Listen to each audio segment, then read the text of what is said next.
enjoying the the success Triton's experienced right off the bat. I'm Braden Craftier. I'll be your play-by-play alongside former Triton alumnus Grant Stichter, who also went on to play college ball, so expect great things on the mic tonight. Yes, sir. Hopefully I can do well. Thanks for having me tonight. It's going to be fun. We'll have a good time. We're about a minute 30 away from kickoff. Triton, of course, the home team here in Bourbon, Indiana, wearing the blue tops with the newly added black pants. They've had quite a year at putting together new pieces of this uniform, additions to the helmet. They've got an alternate gray jersey. They really look clean out there on that football field, and I don't know, maybe it's transferred into their play as they're off this hot start. I think it has. They look very good. They're playing sharp. I think it's going to be a good game tonight. Beautiful weather. Little wind going to the southwest looks like. It's going to be good. We got a weatherman up here as well, so yeah, this should I went be to fantastic. college to be a weatherman. So, well, another notable thing tonight is this is about 3 years in a row, I think, Coach Brown has, since he took over for Coach Johns, he has been able to pull great numbers. Triton, historically a basketball school, they've had a lot of trouble in very past years of getting boys out here. But you look down here, we got a long blue line of Triton Trojans on that sideline. That's something that's good benefits this team. You watch the offensive line, it's like hockey. You don't like sometimes you don't notice a drop off. Very position to play this game of football. Like I mentioned, off to a hot start. So excited to see how that goes down tonight. Keep people fresh out there and hopefully put window number 3. I sure hope so. I think win number 3 will be fantastic. This is a classic trap game, so hopefully they had a big win last week. It's a really good team. It's a perfect situation. You're so caught, thinking that so hopefully that will come out and finish it. Great point there. We are set for kickoff here.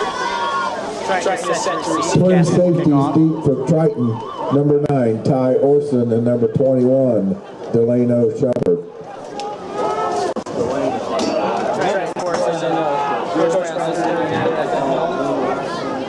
Caston actually welcomes the new head coach to their staff this year. Tony Slogo is off to a 1-1 start. He and West Central this season. And I think it's also notable to mention that he's an Indiana State trooper. So really, watch what you do down there, fans. Just keep it clean. We are set to get this game underway as he sinks his big right foot into it. Fielded by Ty Orson. Orson now straight up the middle, looking room for that right side. He's got room to run. Gets out to the 40, past the 50. Room to run to the 45-yard line as they take great field possession right off the bat here. Yeah, that was a great start. Good return for our guys. Get good field position. Important to start this game out right. That was good. The way Triton's been moving the ball offensively has been quite a showstopper this year. They started great field position for this quarterback, James Snyder, in his junior year. Football still has this rest of this year and his senior year. A lot of potential there, and I think a lot of it has he's come onto his own block this year. 2 years of learning under his belt, played the entire sophomore year starter position. Excited to see this kid guy. Yeah, I think that full year as a sophomore was huge. Triton has shown importance. He's become the quick pass at the right side. Doesn't get much.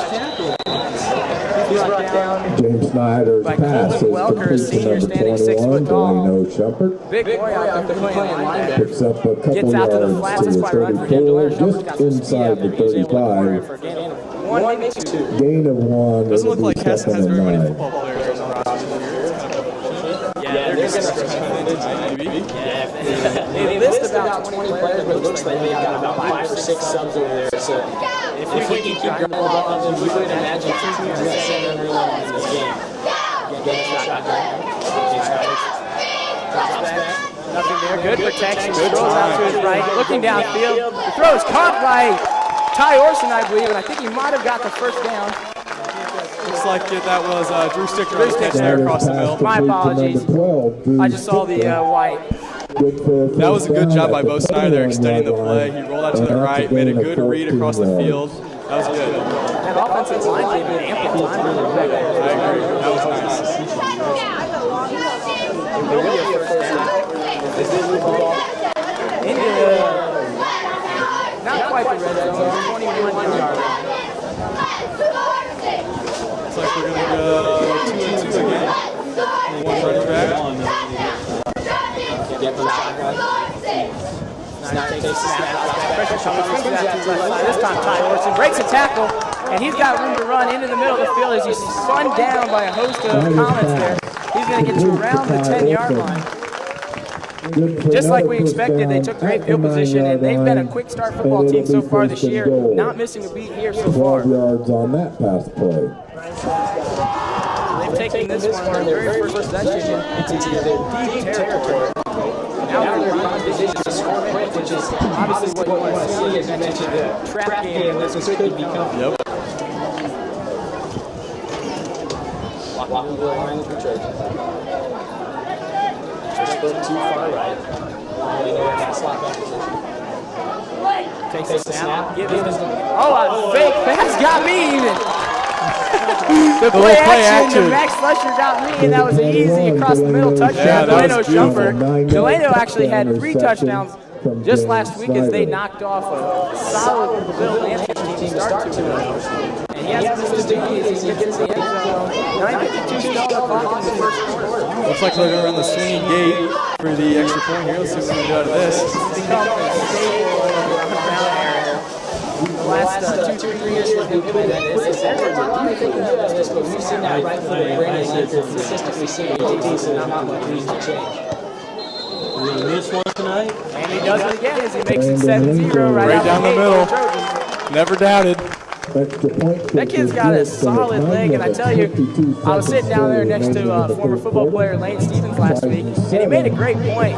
Right now, he's putting it in there for the PATs, and I think he set a record for 10 consecutive in that first game against South Newton. We haven't really seen what he can do field goal wise, but if he can, I assume he can make the same type of plays. That could come into a big impact. And like you're playing your Pioneers, you're playing your Winbacks, it's very solid. Yeah, that's important. Those guys who are able to stop them and get down there, you can make 3 points from the 15, 40 yard line, especially. Yeah, for sure. LaVille missed a PAT last week. That would have been the difference in the game there potentially. So if we can have a special teams play that is done well and executed, it could be a big difference for sure.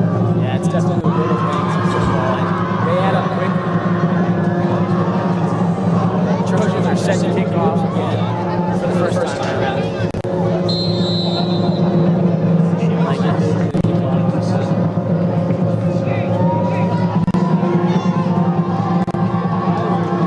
Is that deep receive? Here it is. The kick. This is around the 20-yard line. Goes straight up the middle, going to Caston. Number 35, Colton Walker. I believe Mullen. Yeah, he didn't switch his number. I was pretty sure that was him, but I was making sure. All right. Number 23, very good. on the tackle. Not bad field position for Caston as they can start this game out on the 32. That's not too shabby. I think it's imperative fast to put the foot down right away. They can run up this like we mentioned. They're very impressive. They've got guys that's energy. Their team right off the bat. They've got a couple of Yep, last week Triton had some issues defending the run, so Caston can execute that too. How they 10, he's going to throw it. right side. It's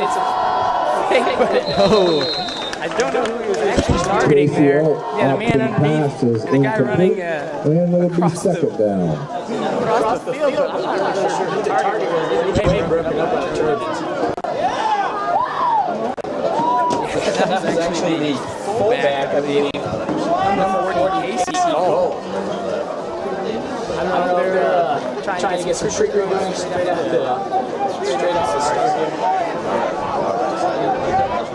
They go for this triple formation again on the center. And motion here to this time. He's going to runs hard. This is Casey Cole getting about 8 or 9 yards before being spun down. That was good. That's exactly what they needed to do right there. Make the hole, take 5 or 6 yards, set themselves up for third down. 3rd and 1 looks like. Yeah, this offense that they run, they're trying to get just that. This is that first flag as they were going for something. But more or less throughout the game, we see them trying to grind out 4 or 5 yards. We'll be happy to take 3 or 4 or 5 yards every play. Yep, that's the thing for Caston side. It's like grind out, have 3 or 4 yards at a time. Take yourself up for third down. That's going to be important. Take Caldwell on the center. And motion to the right this time. Counter for quick. I don't know what I'm doing. Brady Hartman. That's going to be close to the first down. I think they're going to give it to him. Looks like a generous spot there a little bit. Yeah, I think that they got a little bit. Put together a first down. They could not go 3 yards. They did got off their first down. And then that's a snowball from there. So Right. When this momentum started, so that's exactly what Caston wanted. Not give up a touchdown and then go 3 and out for the next 2 games. So can't take it away. Under center again, I expect to see that all night. Man in motion. Here's the counter, stopped in the backfield and drugged down by Tristan Young. He got in there about as the pitch is being made. Yeah, he about took that handoff. Very little resistance from that Caston front line. Tristan's a senior this year. The kid who's worked very hard all the way through these years of playing football. I know he finished last year. He wasn't always 100%.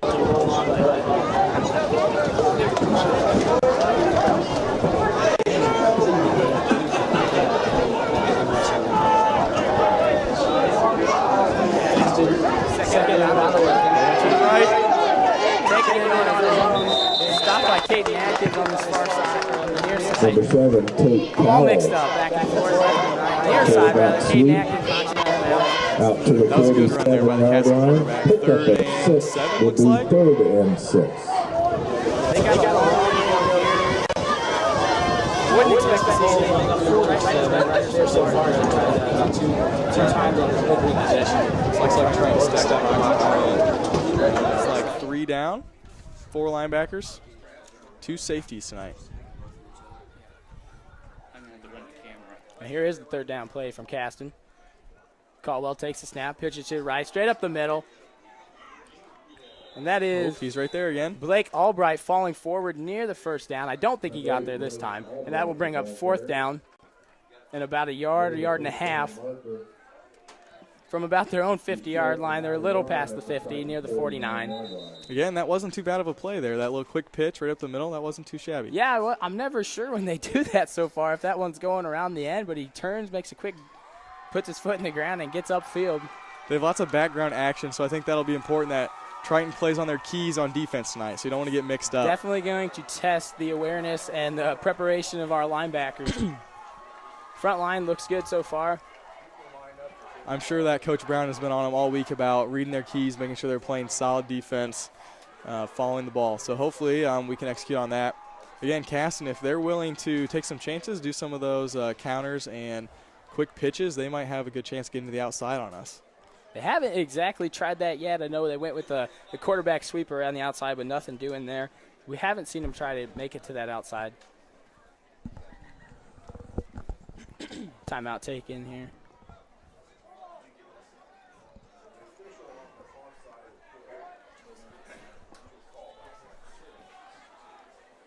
Very important 4th down here for Caston.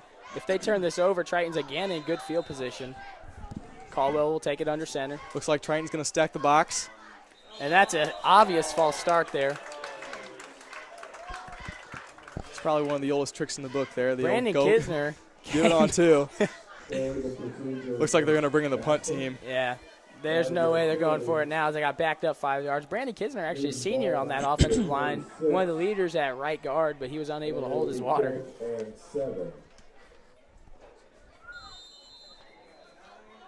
I was watching the punter for Caston a little bit before the game. Looks like he's got a decent leg, so if he can get it down there, if we don't field that, it could end up on the 10 if we're not careful. Max Slusher, Ty Orson back to receive. The punt is off, fielded by Slusher, and he's tackled immediately. Good coverage by Caston, Dylan number Tabler. 72. Yeah, excellent punt coverage there. That was good. Regardless, it was a good defensive stop by Triton. They got him off the field, nothing doing on their first possession of the game, and our offense gets another chance to get out there, put together a good possession. Last week, Triton opened with 3 consecutive touchdowns, so again, if we could see another offensive performance like that, we'd be in good shape. But let's not let the defense go off without a round of applause. That's true. I agree. They came out in that second half. I expected LaVille to come at us very hard, which they did, and no scoring was done in that second half. So I agree. That was a good It was a second half. defensive battle both ways after that first half of football. Those are the kind of games you like to watch. Snyder drops back. Good protection. Though Triton seems to have a massive playbook. They've done everything from flea flickers to just the deep balls that we see from the big right arm of James Snyder, but they can open it up, and they've got all kinds of things they'll throw at you. Triton's offense is fun to watch. I totally agree. I really like the spread.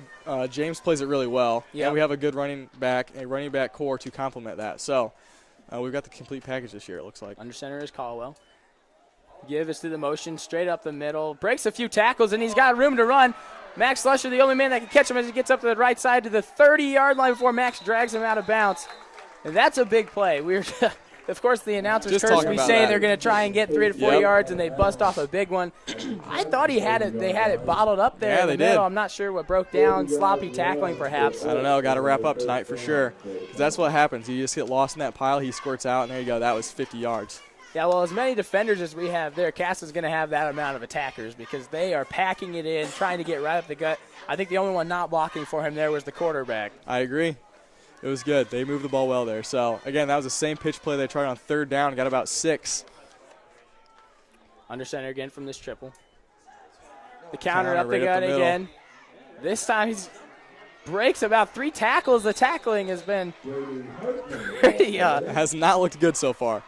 Yeah, that's an easy way to put it. Yeah, that's exactly how you can put it. Connor Ousley is going to check in here at the defensive line, replacing Hunter Baker. Looks like Triton's going to try and stack the middle as much as possible. They're sending their biggest guys. Coach Again, Brown they're not doing anything special, so if we can plug the middle, it should be all right. Coach Brown has taken a timeout here. I believe that's his first one. Caston burned the other one.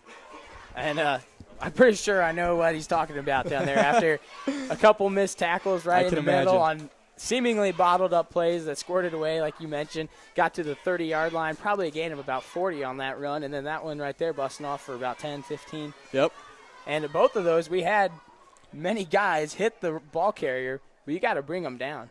Yeah, if you're Caston right now, you are very pleased. This is exactly what you wanted. Take some time up, get big chunks of yards. That was huge. So now if they can grind out here, get down to the goal line, see what happens. They've marched the ball down to their own 15-yard line, primed to score on the Triton Trojans, unless they can bone up defensively.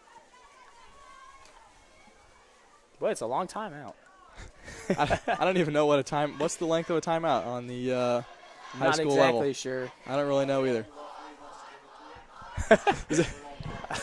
All right, so it sounds like however long the umpire wants to give. So that was a generous minute. We'll give him that.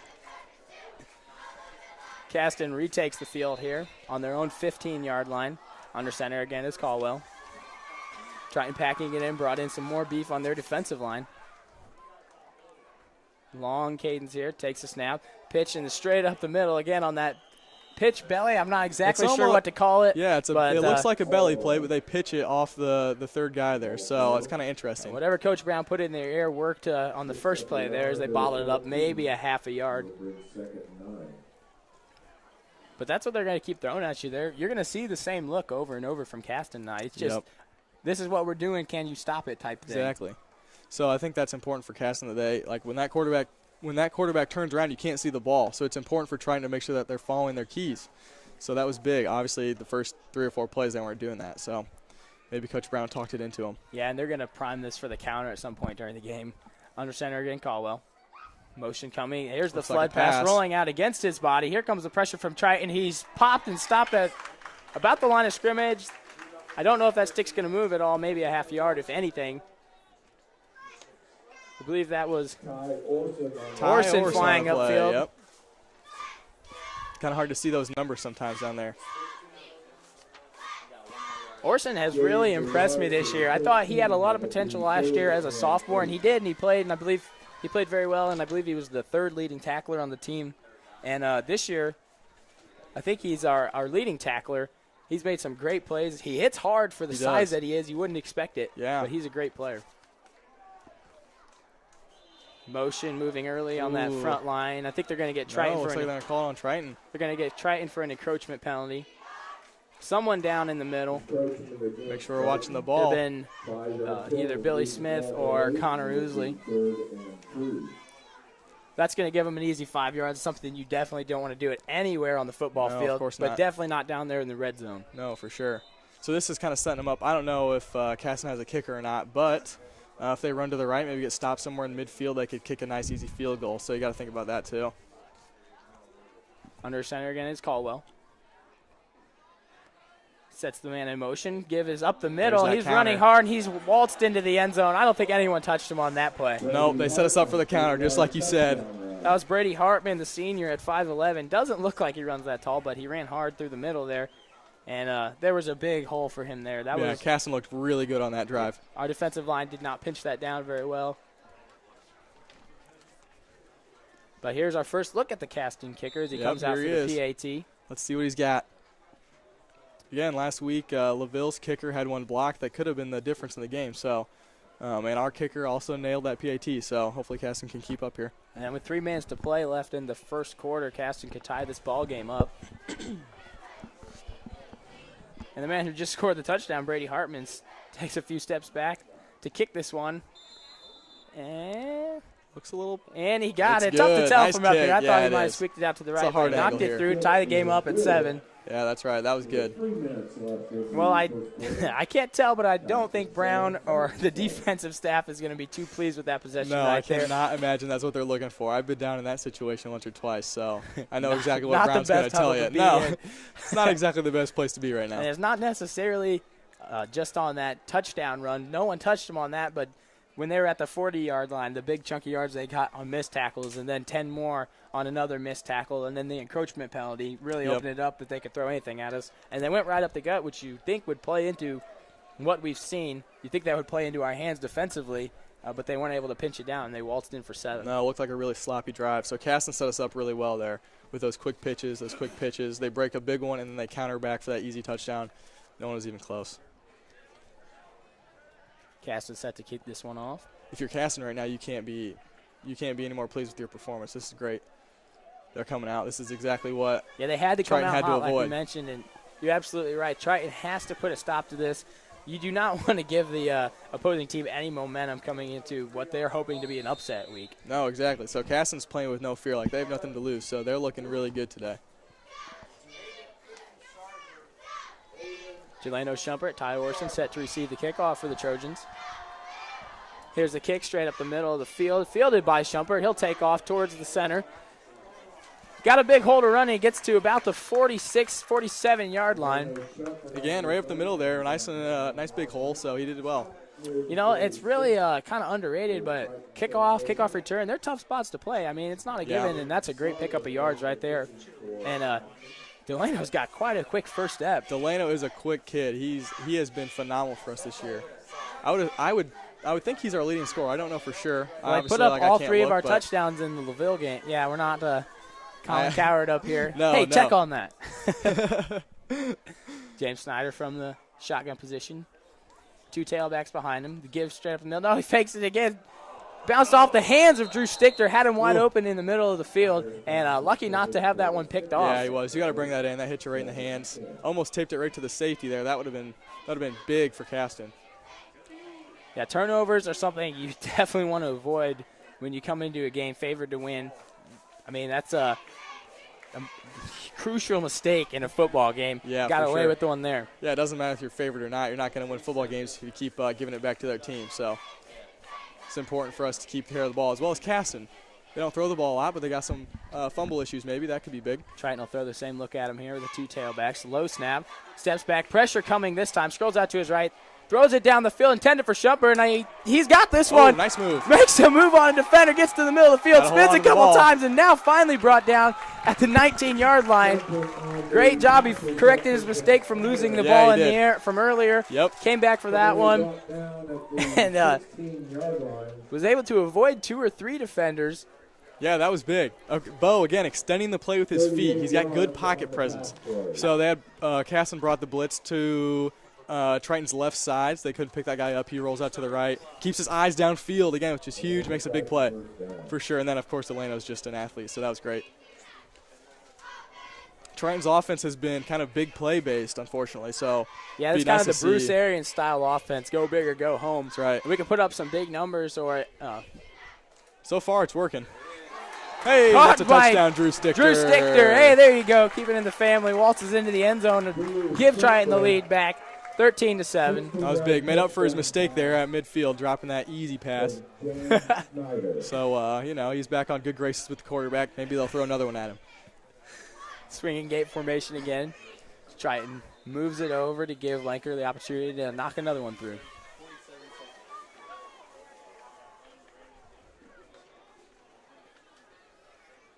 Snap is good. The hold is down. The kick is on his way. Looks good. And it is, as he knocks another one through. Rock solid he has been through these first three games.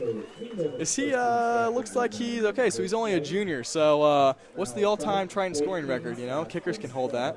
Oh, they hold it at most levels of football, but I don't know. He's missed 2 years of play from the kicker position. But you know, if we keep scoring touchdowns like this, maybe he'll hey, those ones add up. That's exactly right.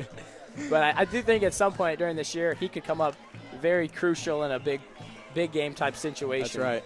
Coach Brown claims he can kick about 40 yards. Now, I don't know how true that is. I'd definitely be interested to see. I don't know if I would go for that. Well, there's always the difference between practice, how far they can kick, and in a game. That's exactly right. And I don't even know if coaches would trust their kids to try that in high school. But if he has the capability to do that, I would be delighted to see him try that out on the football field. If anyone's going to let him do it, it's going to be Coach Brown. I mean, Coach Brown is a fantastic guy. He trusts his kids. It's obviously very clear that they have bought into this. They love Coach Brown, so I can see him giving him a shot. That's a great point because, like you mentioned, the term bought in and what that means. You see a lot of times in past years, a lot of kids come into the game, and I know we're playing big NSC schools, Jimtown, and a lot of kids were like, oh, there's no way we can win. But they don't say that this year, and it's obviously translated. Caston finally fills this one, and it's stuck, but he gets away and slips down. He's going to be stopped around the 10-yard line. So they've got a whole football field to cover here on this series. Yeah, that was kind of fortunate there. We missed that tackle, so I don't know what we're doing there. We made a big hit, didn't wrap up. So luckily he just fell down right there at the 10. So yeah, that's a good point to make, though. He was able to slip away from that first tackler. It doesn't matter how hard you stick him if you don't wrap him up. That's exactly right. Lanker also came up kind of limp into the sideline, so I don't know what's going on with that. 2 minutes left to play in the first quarter. Caston standing in the huddles. They break it and walk towards the line now. Again, looks like they're going to go with that wing T formation. Under center. Motion comes to their left side. Gives it to the pitch this time. Getting outside the tackles. Knocked around and finally brought down after a lot of running. I think he's going to get to about the line of scrimmage. It may be a personal foul. It kind of looks like a face mask there on the way down. Yeah, the yellow flag has been thrown onto the turf. Hey, you know who's really playing on turf tonight? Warsaw and Plymouth. That should be a good game. Oh, yeah, the new rock pile. The new turf. Looks pretty. I haven't got over there to see it, but I've seen it on Twitter. It looks pretty sweet. Triton's JV played on Warsaw's turf the other day. Looked really good. They had a fantastic game. Beautiful field over there. So, also, where's Triton's JV play tomorrow? Here against Caston? Caston can't field a JV, actually. No game. So, yeah, there won't be a game tomorrow. Bummer. They could probably strap up and come out here and hit each other. Hey, I'll come out. I'll play. I'll strap up.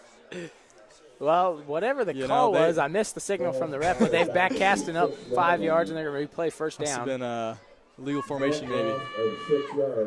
Under center again. Barks out the signals, takes a snap. Counter. And it's bottled up. Not sure exactly what happened. Hey, we played well right there. Yeah, Triton was definitely in the backfield early and often. It looked like they had about half their team making that play. I don't know what Coach Brown's telling that defense, but if you just watch the lineman, that's how you call that out. So, you know, if this old man can figure it out, hopefully they can too. They played well on that one, though, for sure. A loss of 3 by the Comets. That's definitely not the way you want to be going when you've got about 97 yards to cover. No, and Caston's offense does not really have doesn't appear to have much big play capability. If Triton plays well, they don't run the wide open offense. I'd be interested to see the arm of Tate Caldwell. I know, I'd be interested. Rolls out to the right on the flood pass here. He's got that might be a Ty safety. Orson wrapped him up, and the flag down. Has been thrown onto the field. It could be intentional grounding, which would result in a safety as he was in the end zone. And it is the first safety I've seen from Triton in quite a while. I don't think I've ever seen a safety on Triton's field. And That's we will take the ball back. Great job by huge. Orson coming on that blitz from that cornerback position. Read the quarterback, got upfield, was able to get to him. That was a good call by the defensive coordinator. I don't know who's doing that, but when they're back down like that, second and forever, if you bring the pressure, they're not going to have enough time to develop that play. That was big.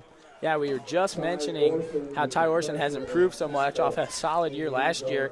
And it's not just the tackling, but the mental, the basketball IQ, the football IQ. And you can see it there translating onto the football field. He's definitely been studying the game. Exactly. It shows for Triton's team this year. We have people who are returning and who know what they're doing. So that hasn't always been the case. Obviously, like Triton's teams have been smaller in the past. You're just rotating people in. Like you can't ever get enough people to stay on the team and to buy into what we're doing. But this year it appears to be different. We've got awesome numbers, people who are returning starters. Yep. And it's showing on the field tonight, especially like that. That was huge. Yeah, it's big. We've got leaders taking over for leaders this year. Vincent Helton, I think he's stepping into that team captain role. He was on the team captain staff last year even. And next year when these seniors depart, Ty Orson, guys like him are going to be staying around for that leadership. I believe Max and Vincent are the team captains of the senior role this year. Looks like we have 14 juniors on the roster. Wow. So there you go, 14 juniors. That's pretty big. Again, I believe most of these juniors also play. So, like, these are going to be people that will come back again next year. That's a big number of juniors. Here's the kick from Caston. Gets to about the 40-yard line. Fielded by Ty Orson. Looking for that middle. He's got lead blockers, but he's drugged down. But he was able to cross into our own field position. They must back him up on a safety kickoff. Yeah, they must. They were kicking that one off from about their own 25. Yeah, and okay, so another big thing with that is that you punt on a safety. Yeah. So, again, you can't quite get as far on the punt. But that was a good job by Orson to look for that middle field. He had blockers there, but one guy was able to squeeze through and get at his legs. Triton from the shotgun again. Starting a good field position. It's a good game to play. Takes the snap. Give is to Slusher. Got me again on the play action to Delano Shumpert, and he was wide open. I swear I cannot see that football being pulled out. That's exactly how you want it to be. Gut. So, yeah, James makes that nice little fake, pulls the linebackers in, and again, they've scored twice on that exact same play. So, obviously, it was the linebackers definitely are not there being dedicated. again. Right up the seam, it was there. Hit him in the hands or in the chest. Yep. That was a rocket. Yeah, he'll hear about that one tomorrow for sure. Triton from their base formation here. Low snap. This time it is a give to Slusher. Straight up the gut, running hard. Running behind Connor Ousley over there on the left side. He's going to pick up about 6 or 7 yards.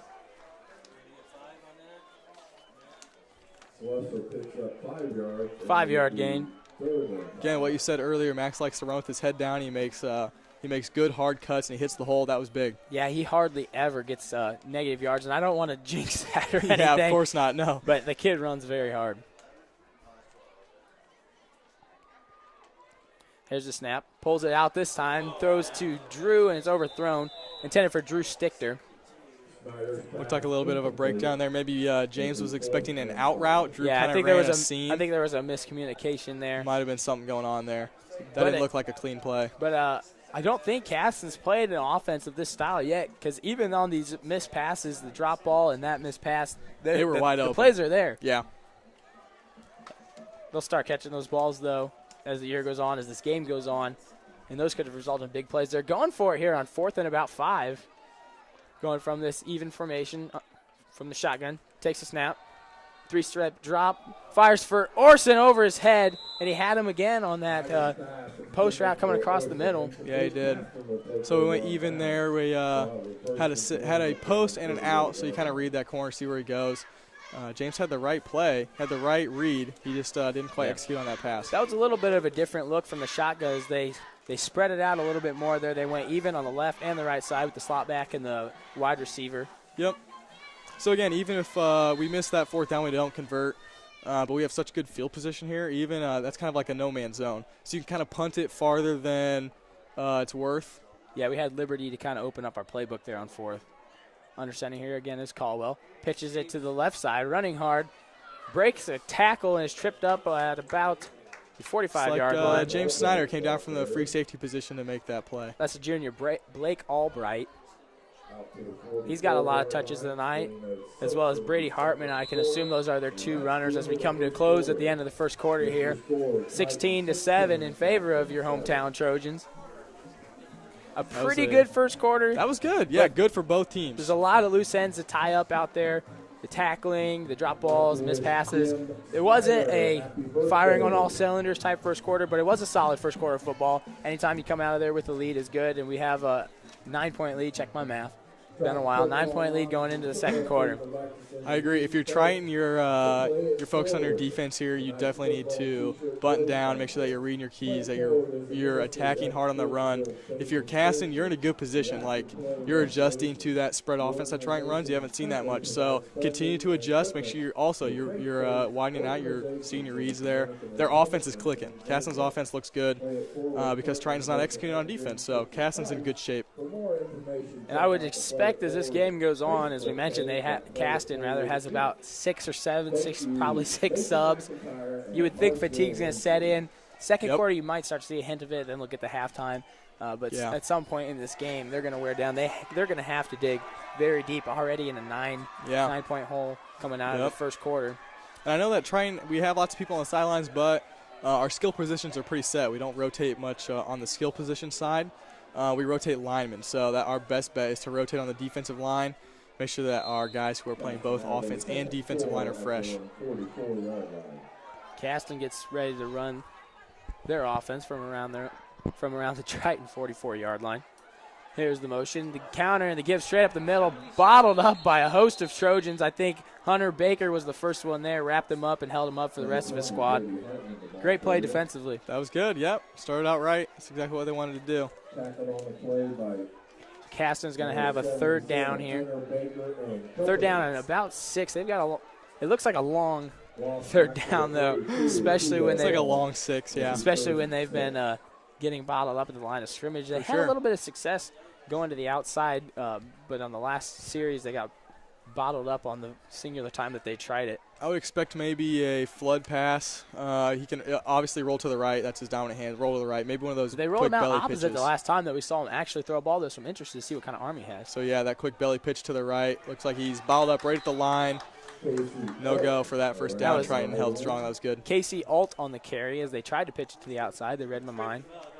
They were listening to me up in the booth, but it did not work to stop that about the line of scrimmage, maybe even lost some. That was good. Good defensive possession for Triton. Who's back to return the kick?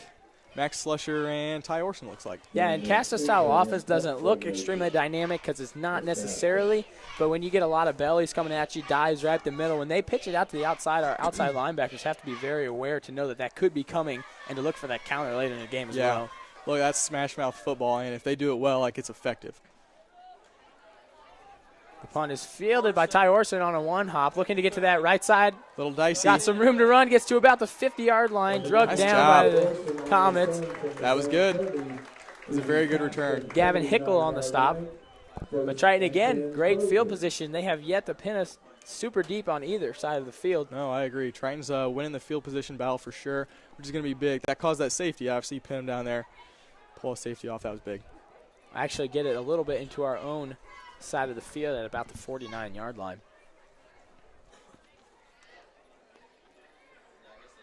Spread it out again, as has become the staple of Triton here in the last 2-3 years. I know it pains Coach Eunice to have to run this spread offense. QB draw from Snyder straight up the middle. He's got a lot of room to run. He's got about 10 yards in the first down. That's a new one. That was not in the playbook last year. We did not run a lot of QB draw. I think it was Snyder's gotten a lot bigger. He's got a bigger arm. He's like been in the weight room. I'm sure he's working hard. Coach Brown emphasizes that. So I think Coach Eunice is comfortable with him running the ball.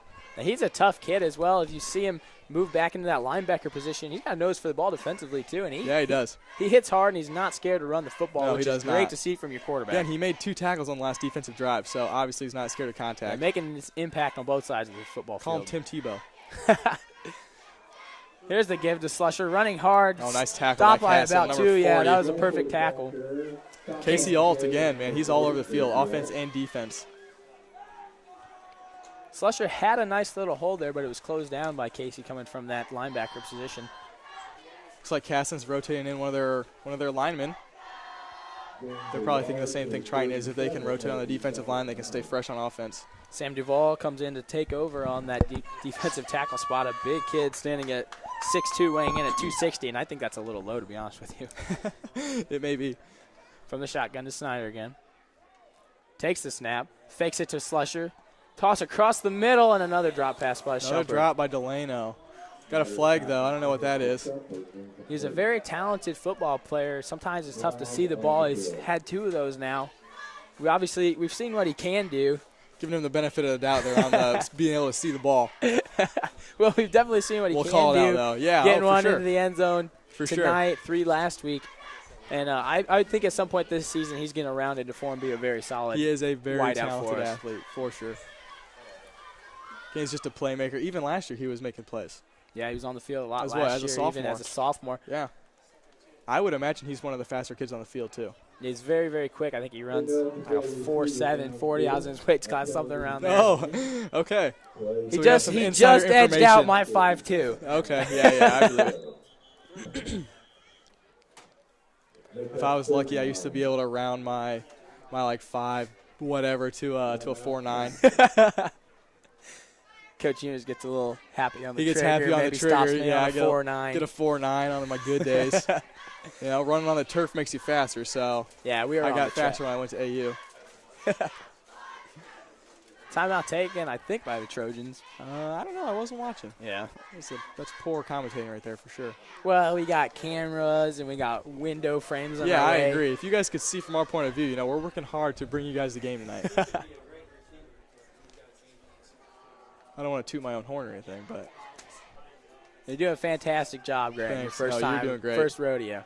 I Been a wouldn't want while. to be doing that play-by-play. I'm not about that. No, it's been a while since I've had the headset on, though. Yeah, okay. I missed it last week. I had to listen. The other guys were up here doing their radio show last week. Who was that?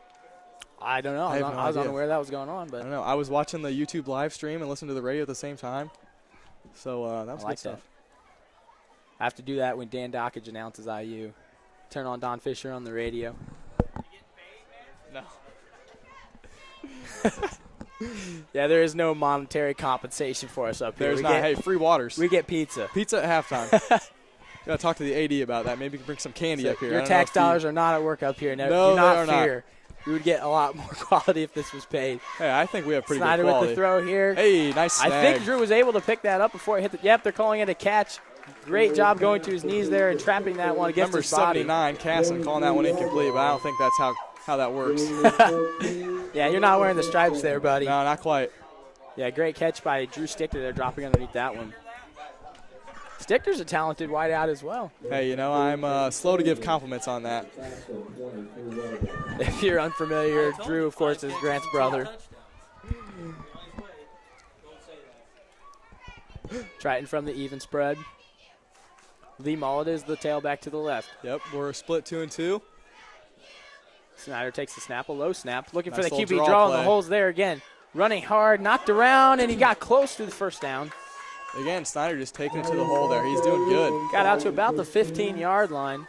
Caston's I having think he's going to be a trouble. little shy of that first down. Caston's having trouble covering that even split, the 2-2. They don't like that very much. Well, that QB draw can be very effective. They're really extending the field, especially with that, like you mentioned, that balanced spread. And then moving the linebackers off. Then it's just all about the battle up front. That time it went for about 7 yards. Yep, not too shabby. I was playing Madden earlier. That was my bread and butter, right up the middle with Oh, the yeah. running back for sure. It translates, man. does, People yeah. don't realize how real it is. Hey, Madden 2018, great game. Same look here from the Trojans. Takes a snap. Screen. Fakes the give to Lee Mullet. Takes it on his own. Snyder running hard. Got near that first down line. They're going to give it to him. Oh, he got past it by a good yard. That was good. Hey, it looks like we're setting ourselves up there. Both slot receivers kind of bubbled out. If you move your quarterback to the left-hand side like that play did and the slot bubbles, you can pitch. You can option off that. On the backside, again, you can quick turn your feet and throw to that bubble. Coach Brown's kind of setting that up. Man, that Anderson knowledge just coming into play up here at the Trojan booth. This is why I It's that picked this guy. He's it's that 1 year of college handpicked from the football. crowd. That's right. Obviously very knowledgeable. Snyder with 2 tailbacks here. Give us to Max Slusher. Slusher running to that left side, bottled up Oh, quickly. almost lost the ball there. He might have got a yard, but Caston was all over that one. Caston, again, they're playing really well when Triton's keeping it tight. So when Triton ends up in a tighter formation, Caston can, again, pack that box. They're playing well. Yeah, that's a good point. We seem to have a lot more success so far at that spread. I totally agree. Well, even that kind of even still is a spread for high score. We go shotgun. We put 2 guys out to the left. I mean, it's not Caston's offense. Is kind of what I'm getting at there. From the shotgun again with the 2 tailbacks. Drops back looking to his right side as he rolls that way. Throws it up towards the back of the end zone for Shumpert. Got his hands on it. Looks like. And they're going to call it a touchdown. He got his foot in. I didn't see any official put their hands up. Neither I saw did a I. head nod. I think they're going to give the Trojans the 6 points. Well deserved. It appears they are. Yep, that was a good play again. That kid is looking good. That was a great throw by James, rolling out to his right and then put that just in the perfect spot to get away from the defender into Delano's outstretched arms. Looks like Delano's a little bit cut up. Took a fall on that track out there. Oh, yeah, that's rough. Not fun. Might be worth a touchdown, I'm sure, if you had to ask. Lanker's right foot connects again. No surprise there. So Triton comes off the field after their big series, leading 23-7, 6:47 left to play in the second quarter. Okay, looks like we just hear Lankers hit 15 in a row. So there you go. That's got to be a record. I haven't seen the record book in a while, but I'd guarantee that's in there. Personal guarantee. I would imagine we're getting kind of close to the touchdown record as well. 15 touchdowns. Oh, the PAT coach confirms that is a real thing. 15 is definitely the record. Yeah, he's better than a lot of the Notre Dame kickers I've seen in the past 5 Oh, years. very true, very true. The poor Tampa Bay kicker, drafted in the second round, gets cut. Missed 3 preseason field goals. Lanker, throw him out there. He can you nail don't those. waste a pick on that. I mean, No, what I is don't that, know. Tampa? I don't know. Arroyo. I don't know how to pronounce it. I don't man. either. I've seen it maybe once, Yeah, I but don't I want don't to butcher that, so I'm going to pass. The kicker. That's all you need to know. That's right. Bears picked him up, so hopefully Oh, that says your a team lot. enjoys that. Here's Lanker's right foot, sending this one high to about the 20-yard line, fielded by Casey Alt. Here he is right up the middle of the field, weaving through the Trojans before finally being brought down. He gives everything into every run. Casey Alt's he looking got out good. to about the 35-yard line where they'll take possession. A lot better than their starting position one series ago. Yep. Just like you said, he gives everything he's got on all those runs. That might wear him out. Caston doesn't have very many subs. He plays both ways and special teams. I would definitely So, expect him, the legs to get a little tight. He's going to be worn out for sure. The calves, it's always the first thing to go. Get the cramps. I agree. So we got 6 minutes left, 6 minutes, 40 seconds. It's 23-7 in the second quarter. Casting out of their base. Oh, they're spreading it out now, Ooh. sending Albright Okay. to the right and left under center. Forcing the corners to actually make a play here. Caldwell takes a snap, gives it straight up the gut, and nothing doing. Still nothing. So it looks like Caston's trying to avoid our corners being able to make plays like that, because those are basically those guys are unblocked on the edge right there. That's kind of a wild card. But I like what they did there. As Caston's coach comes on the field, I'm guessing they took a timeout. I did not see the signal called, but Caston took a timeout there. Their coach Tony Slocum was very upset after that. Whatever Whatever that was, he must have been looking for something else. I expected when they spread that out to go with something a little bit different, maybe a bit of trickery. I agree. It ended up being just that dive up the middle again. Yeah, maybe that was a replay by the quarterback. Maybe he had the option to pick between the run and the pass. Coach wasn't too happy he chose the But run. like you said, though, even running the football, trying to spread the Trojans out, I like what Caston's doing there on that. It didn't exactly work as it went for about negative a half a yard. Yeah, not quite. But they've got to send a different look at Triton at some point during this football game. Or Yeah, they got to keep Triton on their toes for sure. If you're executing the wing tee well, it looks really good. You can grind down the field and you can score touchdowns. That stuff looks good, but obviously Caston, with only one score on the board, doesn't look like they've been able to do what they wanted to do. It's a lot tougher offense to run. It's simple in and of itself, but it's not easy to put into practice. A lot of hard work goes into this style of offense. I agree. It's a real hard-nosed style of football. Caston will spread this one out again in the same formation. Caldwell under center. Caldwell drops back Here's the on this pass. one. We should see his arm this time. Fires it down the field. Picked off by Ty Orson. Orson got room to run up that left side. Dropped at about the 45, 32-yard line. I'm mixed up on my sides of the field there, but That was a good play. It looks like there's a flag down. I don't know what that was about. Maybe they picked it up and wiped it off already. yeah, I guess we can see why Caston has opted out of the pass a lot. Kind of came out on a wobble, and I don't know if he was trying to throw it past them. know. He kind of had a receiver streaking behind them. Didn't have much time either. But he didn't have much under that ball, face. and if Ty wouldn't have picked that off, I think there was 2 other guys that would have. I think Max was underneath that as well. There was so a lot more Trojans near that ball. Ty than took that one Comets. for himself, it appears. Add another one. I believe that's his second on the year. But it's good to see three Trojans in position there. Yeah, that was good. They read the ball well. Oh, we're splitting out. Who's number 6? Ethan Berry. Ethan Berry split out to the right. So that's a running back. That's new. Oh, the snap is on the ground. Handled still by Snyder off the bounce up the middle to Max Slusher for about a yard. Hey, so that was a good job by James there to make something out of that. Yeah, that's difficult. You never know where that oblong sphere is going to go. Football is unpredictable, but it bounced into his awaiting arms. Yeah, you just kind of hope that it goes to you. You know, a half a yard's not much, but it's better than a negative I 5. agree. Yep, that could have been terrible. Again, Caston set up second and long. That's exactly what they want to be. That's a lot of the experience that he's had playing in his freshman season, his entire sophomore year. Not trying to make anything big happen out of that. Just get the play to try and happen, and avoiding negative yards is huge in football. Looks like they're going to call a timeout here. Can't take him with you, Coach so. Brown, rather, is going to burn another one. Not sure. He obviously saw something he didn't like out there. No, We got for about sure. 5.5 minutes to play in the second Bo quarter. kind of ran over and called that one on his own. Maybe Eunice Probably calling that a from the sideline. confusion in the play call. Again, Triton's been running stuff. They pull up this board here on the side. I don't know if you guys can see in the stream, but on the sideline they hold up some cards, and then another person holds up numbers. So, and James can see that from his wristband. So I don't know exactly how they call those. I haven't heard, but that could be I know, but potentially I how they're doing cannot that. give that away. Oh, okay. No, but it is a lot more sophisticated style of play calling than It you're is. seeing a lot of. Even when we were playing LaVille, their quarterback ran to the sideline and then ran the play back into the huddle. So Yeah. from a little 1A school, you know, those are the things that go into making a lot to improving your football team a lot. Exactly. That's something that as Coach Brown has come in and instilled confidence into these guys, that's something that they have been able to move into. I like that. Yeah, Coach Brown trusts them to be able to do that from the sideline. That's huge. Yeah, I like what you're saying there about his trust. He definitely puts a lot of responsibility on his players. He doesn't give them more than they can handle, but he always challenges his football players. Looks like we're wide right. Max Slusher in the slot. Shotgun Running from back. the Snyder Snyder from the shotgun, rather. A lot of protection here. Extends Finally, the play. one Caston breaks through. Throws it up.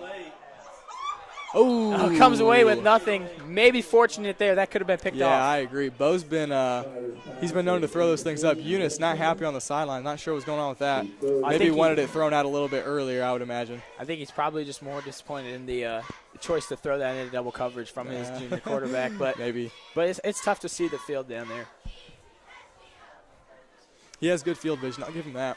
There was a play last week where he is wrapped up from the backside, almost goes down, plants his hand, spins on it, stands up long enough to throw down the field, and they scored a touchdown on that play. Yeah. So, he obviously keeps his eyes downfield. He does a good job. Yeah, that was something. Coach Eunice wasn't too pleased with that one, though. Shotgun again. A good snap this time. Screen Looking to for the that left. screen. Not there. Not. Holds it Yep. all the again. way down the field towards the end fake zone. He screen. couldn't quite get there. They ran Really that play good effort last by week. Shumpert to try and run under that football. He got not away quite. from the defenders. That was actually a very good pass, and I like the decision making. He saw that there was nothing there on that quick swing pass, kept his eyes downfield. That's a very mature style decision right there from Snyder. It looked almost like it was a fake bubble screen there. They ran the same thing last week, and it was dropped actually for a touchdown. They dropped on the way in the end zone, but again, not quite able to connect. Again, we're going to go for it again on 4th down because we're kind of in that dead zone. You can almost kick it. You can kick it. You can't kick a field goal, field position. You don't gain all that much, so we're going to go for it. 2-2. Shotgun on this long 4th down. Snyder looking on his left side. It's like we're going for the end zone. Dances around in the pocket. Now scrolling out to his right side. Looking to tuck it. Now pulls it back out. Throws it downfield. Intended for Orson. Couldn't quite hold on. Almost picked off. Knocked almost away. better and that you're they right, don't pick almost, that off. Almost picked off. And kind of like you mentioned, kind of in that no man's land. You can't kick a field goal from there. No point to punt it. Hey, maybe if you're IU last night punting against Ohio State, but whatever. In college, you'll see that more. But in high school, like you mentioned, that's somewhere you pretty much go for it. Exactly. I totally agree. So they give Caston the ball, a turnover on downs. On Triton's 38, 39, 38-yard line. 33-yard line. I was looking at the line ahead. Under center is Caldwell. Bottled up in the middle. About Good the push. whole football team was on that one. Good secondary push from Caston, getting those extra few yards. Again, that was a great first down play. You cannot second and 6. Can't complain about that. It's a good game of 5 right off the bat, like you mentioned. Exactly what you want, being able to open up the playbook on second down. They've got everything available to them, which may not be a lot of plays is what we've seen, but No, the playbook doesn't appear to be too big. Again, can't complain. If you execute well, you don't need that many plays, right? If they're working, why change what you're doing? and here they'll spread it out a little again with that formation that we've seen. Oh, Drops looks back, like we're going to roll looking out. to his left is the quarterback keeper. Sandwich between Billy Bottled Smith up. and Drew Stichter as he's gonna dropped feel for that one. a loss of about 1 or maybe to the line of scrimmage. I can't tell if he was actually trying to throw that ball or if that was maybe just a token fake, hold the ball up. and Yeah, I hope think that was maybe- more of a design keeper Yeah, there. maybe. Tried to spread them out with that their version of a spread look.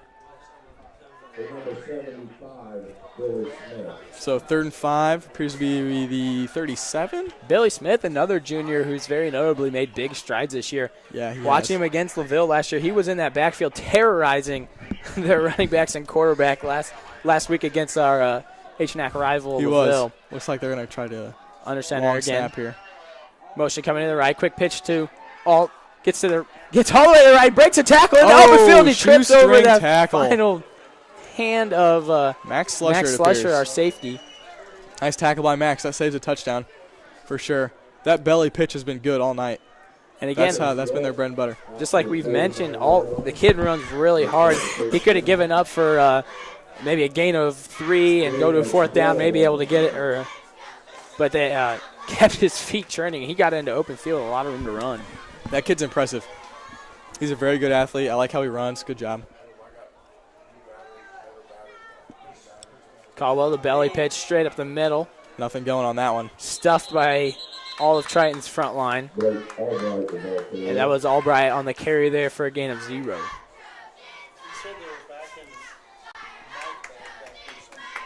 So 2nd down from the line of scrimmage again, from the original line of scrimmage, after a gain of nothing on that first play.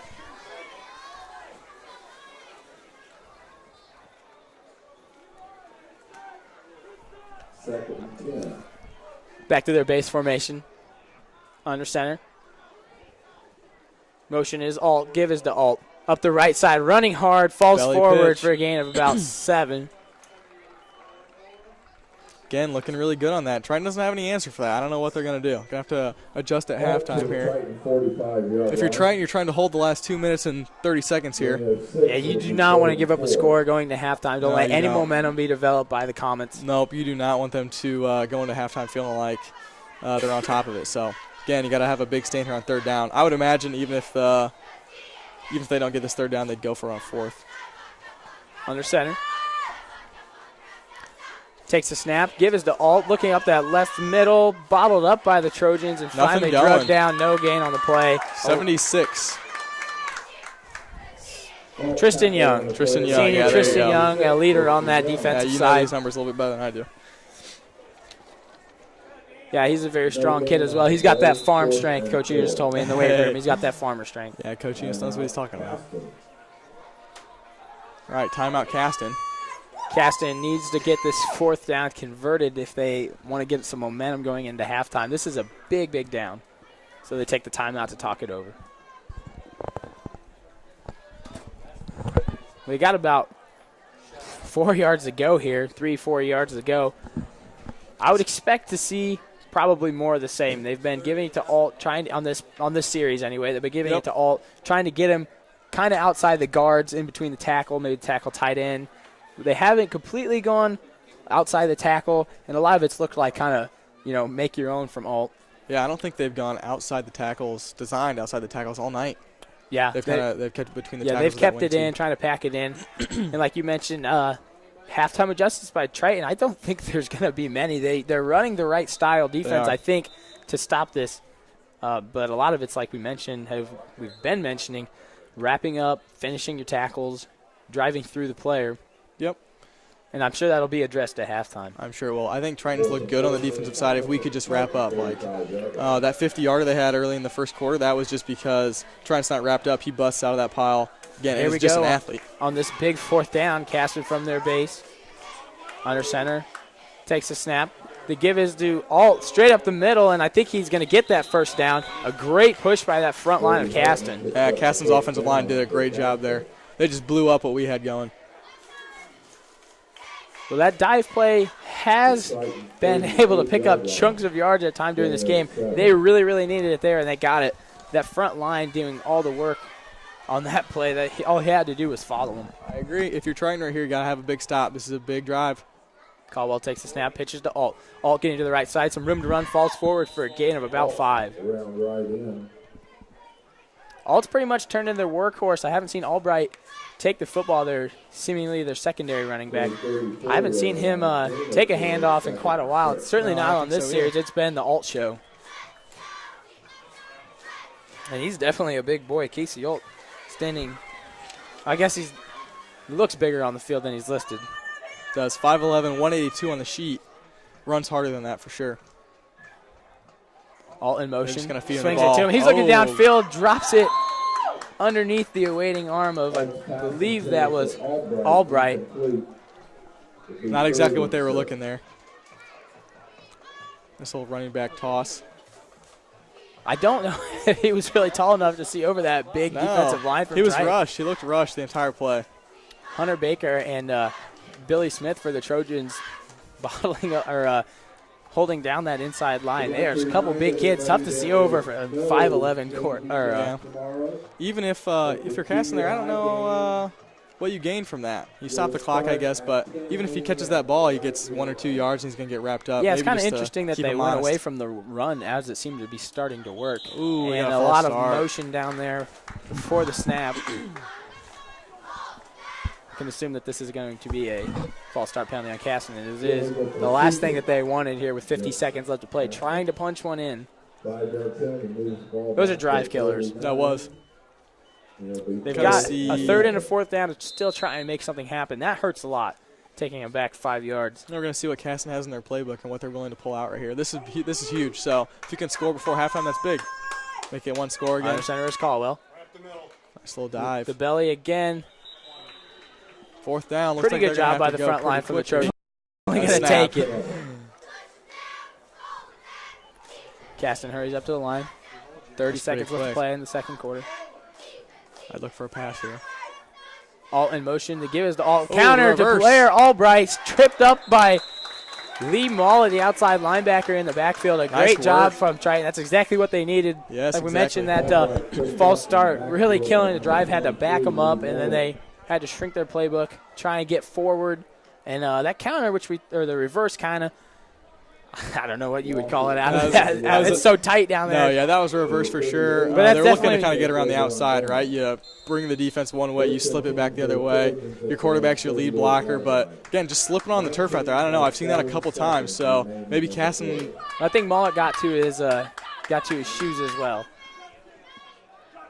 From the shotgun, Triton's still going to try Looks like and we're do gonna go something for here. it. They're not giving up possession. Hey, this might be a time where they Good get their toss kicker to Drew involved here. Stichter, That was got out good. of bounds at Nice. about the 50-yard line. A great out pass. 12 yards, not too shabby. If they can do that 1 or 2 more times, get the linker in position here. Well, I like what I'm seeing here from Coach Brown. A lot of coaches would take a knee here and give up a possession rather, or maybe try not to have a turnover. And I it agree. either could happen, but I kind of like the aggressive style he's I do putting on too. I field like here. it.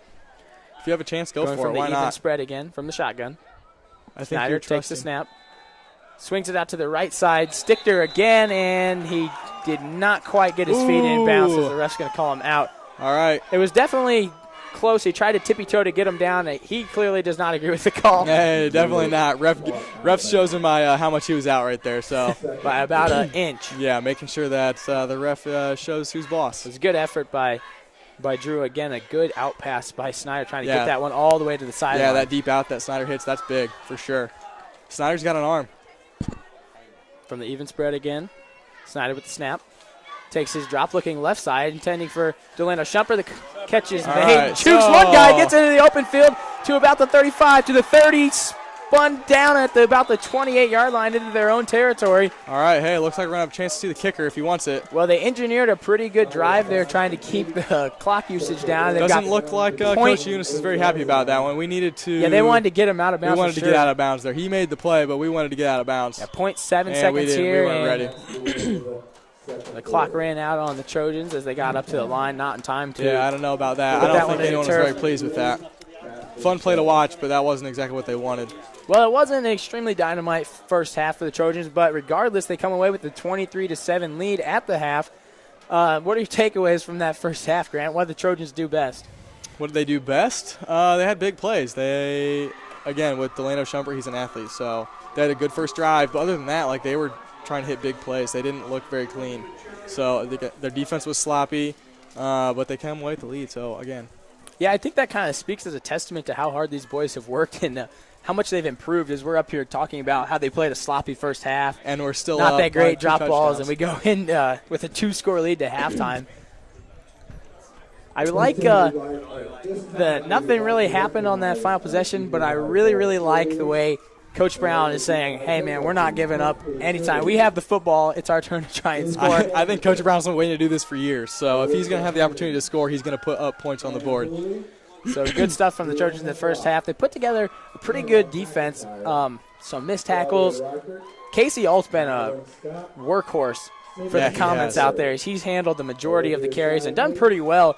But you got to give the Trojans credit. They bottled up almost everything that Caston could throw at them, which wasn't an array of plays, but everything that they saw, spreading it out a little bit, the QB, keeper, they didn't get them on any of the counters, which is tough when they're throwing the same play at you over and over and over. So pretty good job from the Trojans defensively. They give up 1 score, and I'd look to see more of the same in the second half. I agree. I don't think there will be too many adjustments at halftime for the Trojans. I think as long as they continue to play crisp football, they had the offense they wanted for sure. It worked in the first drive, so I think they'll do a lot of the same. Well, we're going to step away from this first half of Triton football. Triton comes off the field with a 23-7 lead. We'll catch you back here for the start of the second half.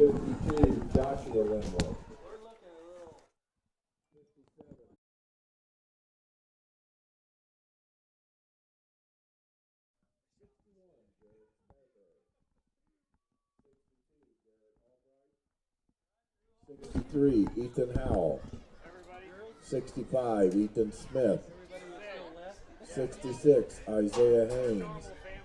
76, Gabriel Duke. And 83, Joshua Mullet. Also like to recognize the manager, Cheyenne.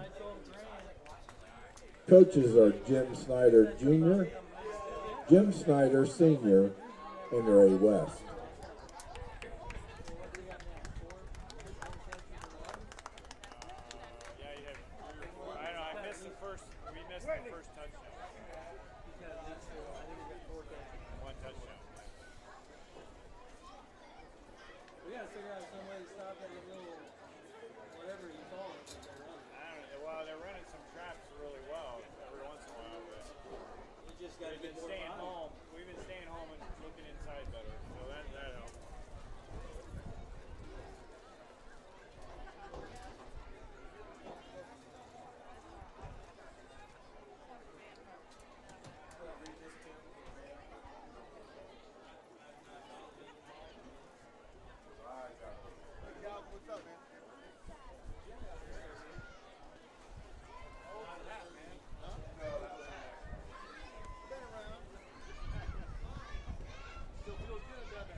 Good evening, ladies and gentlemen, and welcome to tonight's halftime performance by the Spirit of Triton Marching Band and Color Guard.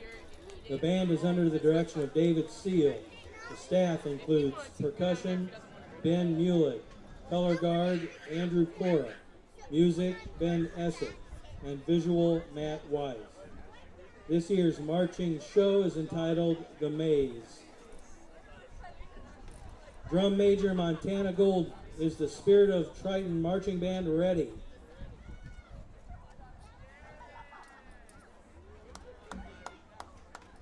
Spirit of Triton, you may take the field for halftime performance.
reversal? Oh, wait. They put like Joshua, 3 minutes if you back haven't on. found your phone yet, go to the concession stand. Hey, Uncle Roger. I'm going to do that and then look over at you.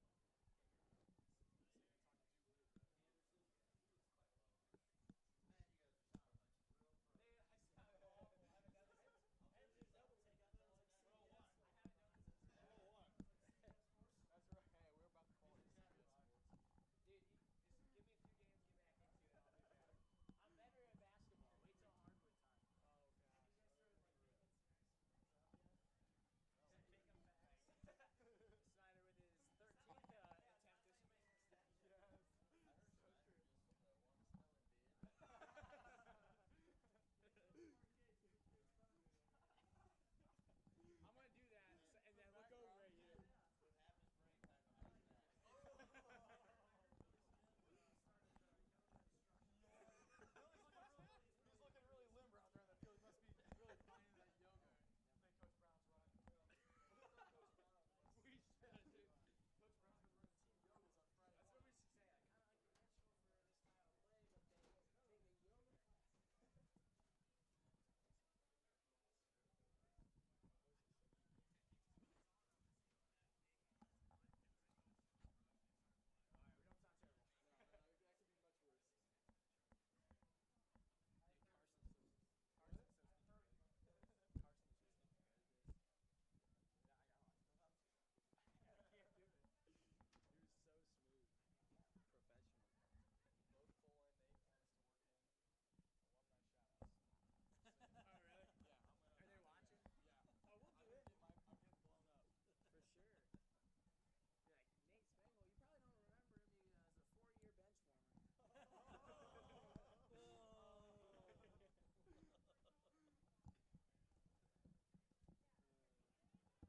two, as far as I know, right? Oh, Jeremy, yeah. That's right. Is he UIndy? Oh, he's at DePaul too.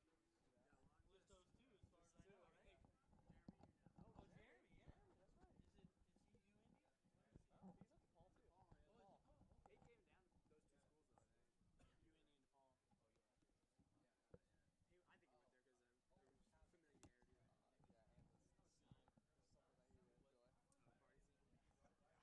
something that he would enjoy. The party scene. But that's anywhere, isn't it? Not as much at UNC. DePaul's bad. That's not it. That's It's like, not like. Mason went to Franklin. Yeah, it's kind of like they didn't try to hide it. Well, welcome back to the Trojan Tundra for the second half of this Game 3 action as it unfolds. We'll bring it back your way. Once again, I'm Braden Kreff alongside Grant Stichter. Triton holding that 23-7 advantage coming into the second half. We're interested to see what kind of adjustments are made defensively. Offensively, I think they're going to keep grinding, keep spreading it out. They had a lot of success. Might see a little bit more of the run game with the lead in the second half. Keep the clock moving. Yeah, we'll see. Coach Brown, last week they came out and just like you said, once they had that lead, they really toned it down. So, again, if they're up, I would expect them to kind of run the ball a little bit more. But you don't want to get yourself into a situation where you're maybe struggling to hold on to the lead. That's a dangerous place to be. Yeah, you're absolutely right about that. I would expect to see probably Max Lusher get a few more touches. He did get his fair share of handles, but they primarily went through the air, it seemed like, in that first half. And what they did run wasn't a huge, factor of the offense in the first half. We'll see probably an adjustment towards that. I would think so. Triton set to kick this ball off. It'll be Brandon Lanker. Again, Brandon's playing really, really well, so let's expect a good kickoff here. A very solid kick, selling end over end to about the 5-yard line where it's finally fielded. Here he comes back the other way, straight up the middle. It is Casey Auld again fighting for every inch. He's lost the football. The ball is on the ground, is recovered by the Trojans. We'll see what the refs have to say about it, but I think it's going to be Trojan ball on their own 30. We'll see. Ball went flying. Well, that ball, no question, came out. There was no pile-up. That thing came out like a rocket.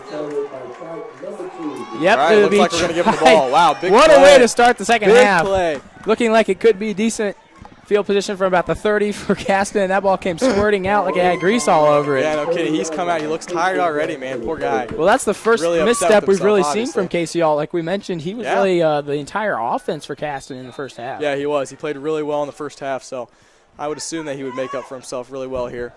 Big defensive stand for Caston maybe. Trying again from the spread, 2 spread out to the right. Shumpert takes that slot back position, and 1 far to the left. Snyder from the shotgun. Low snap again. They give it to Slusher up the middle. Slusher fights hard, puts that head down, and rumbles forward for about 5 yards. Yes, you were right. They opened up with a nice little zone read there to the right. Max Slusher looking really good there. Yeah, I think that's a good little point to make there, that kind of is that read. Another one of the liberties we see Coach Brown giving that junior quarterback. Yep. Had it his sophomore year. He's got a whole year of experience with that under his belt. That one was probably an obvious give on the low snap, but he does have that option. This is the same set offense, flip to the other side for the Trojans here. Shumpert again takes the spot into that slot back. Barry on this right side. The give is to Slusher. Slusher looking, got to hold to the left side. Nice play. And he jukes the guy nice up to about the 15, 18-yard line. That's a nice run by Somewhere Max there, Slusher really there. good run. I thought that outside linebacker was going to be able to meet him after about 5 or 6 yards, but he seemed non-existent on that. No, play. Max does a really good job of running behind his blockers. So you always see him there up behind his guys. Always got his hand, almost his hand, like right on the back of his lineman. He does a really good job. Yeah, you're reading absolutely his right. blocks. That was beautiful. And to that point, he is a very patient runner. Like He you is. mentioned, he waits for that hole to open up, and that time it came in the form of outside the tackle, and We'll he just took it. call him Le'Veon Bell. I like that. Give again to Slusher up that left side. Nice Bounces little it bounce. farther out to behind. No, that's right there. That's a touchdown. Oh, he got all the way in Yep. the end zone. My apologies on that. I was unable to see that, blocked by the football players, but he kept on his feet through that hole, kept him churning. Yeah, he made a nice move He there fell right at into the end very zone for 6. What a great start to the second half of the Trojans. You was can't huge. draw it up any better. That's textbook. No, that's exactly what Coach Eunice and the offense wanted right there. Didn't even have to throw the ball. Again, the swinging gate formation by the Trojans shifted over to the right. All right, Lanker for number 16. Everybody waiting with bated breath. Hush comes over the crowd. Snap is down. This hold is He down. The kick nailed is up it. and good. No good. Oh, my goodness. Wow. So Grant, you're a rookie on the mic. You should know not to bring it up, and you, You know, brought it up, and you missed it to I the jinxed right. it. You know, I think that was good from up in the booth here. I'd It's like tough to to walk tell down from there up and here. challenge. It looked good from up here. If but I had a red flag, I'd throw that out. yeah, we got to institute those.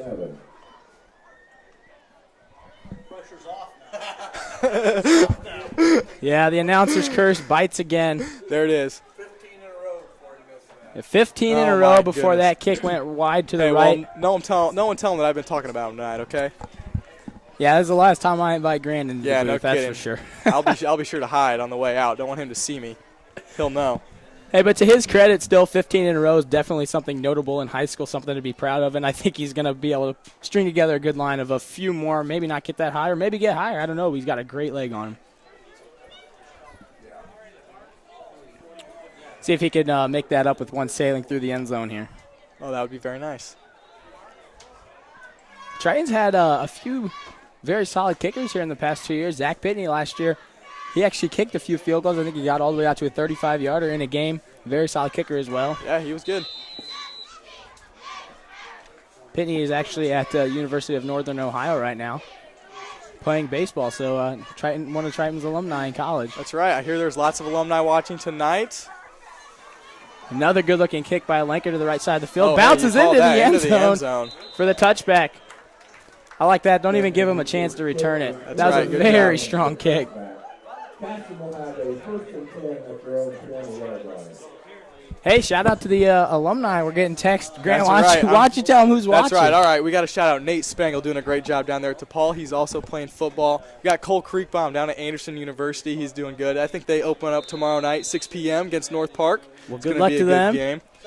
Gage Wall, some of the wrestlers that have come through, doing a great job. Hey, good to see the alumni watching this, That's buying right, into hey. these boys as much as they're buying That's into exactly themselves. right. They really set the tone 2 years ago, so it's good to see it coming through. Motion coming to the left. They give us up the gut, bounced around, not much running room at all as he's bottled up near the line of scrimmage. Number 10, Brady Hunt in the ball carrier.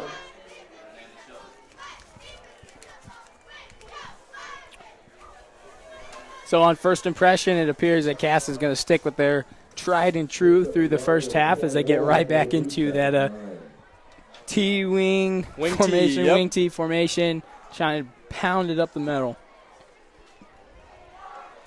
So this is what Coach Enos used to run, so I would imagine that he spent some significant time with the defense this week, really getting in their heads and telling the ins and outs of this offense. Yeah, he knows it as well as anyone.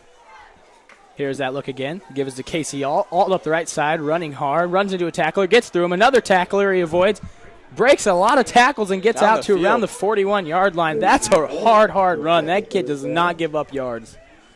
It takes a lot to get him to surrender it down. Yeah, just like we said earlier, he's running hard. There's a nice little pitch play off to the right side. So, not to credit Caston's effort or anything, but if it seems if every player was playing with the intensity that kid is, they might be in a bit of a better position. That kid has really laid his heart on the line throughout tonight.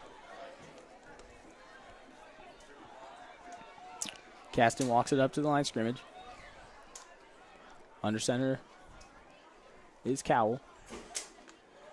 Tosses to the left. This is Albright again. Stopped for the loss of maybe one. Yeah, not Albright, much we haven't going seen there him we haven't seen Albright get a touch since maybe two series. Yeah, early in the second quarter. For sure. Yeah, the second quarter has been a while. They've pretty much gone away from everybody else, but number 40 there. So yeah, Casey Alt. Those appear to be their two main ball carriers. With the exception of their quarterback Cowell. We haven't seen many. I don't think I'm looking at the right name, but anyway, other than the quarterback, we haven't seen really any other guys handle the football. The quarterback has done a good job of facilitating. Okay, that was right. The ball. Take Cal, just making sure. Yep. Didn't want to forget over halftime. Ooh, looks like we got a little false start there, maybe. Motion down there in the trenches. Left side. Maybe Triton. And it is an encroachment penalty on the Trojans. Spot them an easy 5 there. Again, got to stay disciplined if you're Triton. You can't give up those easy yards because all Caston needs is a few extras, a few free ones, and their offense really fits into something like that.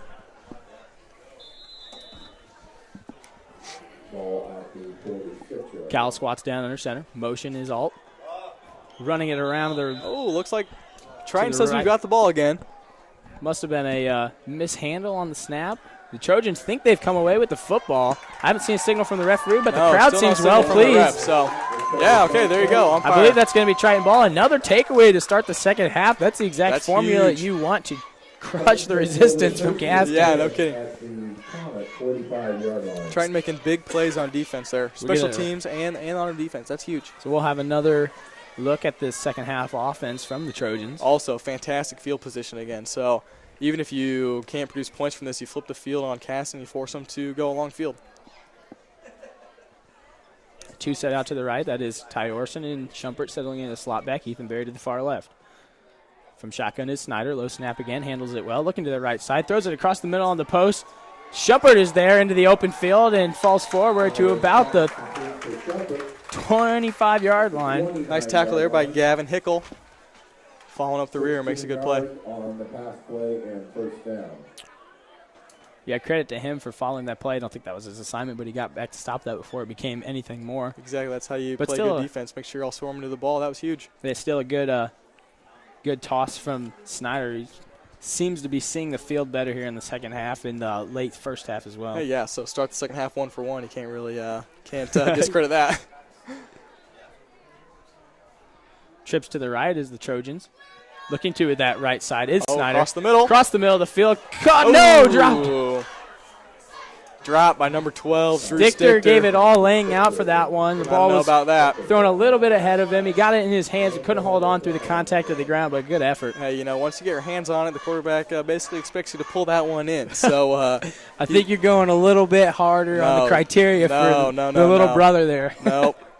I definitely think he should have pulled that one in. I'm going to have to ask him about that. You'll be on it tonight. I'll be on it for sure. You got to grill him. We'll go over the game tonight. He's going to hear about that.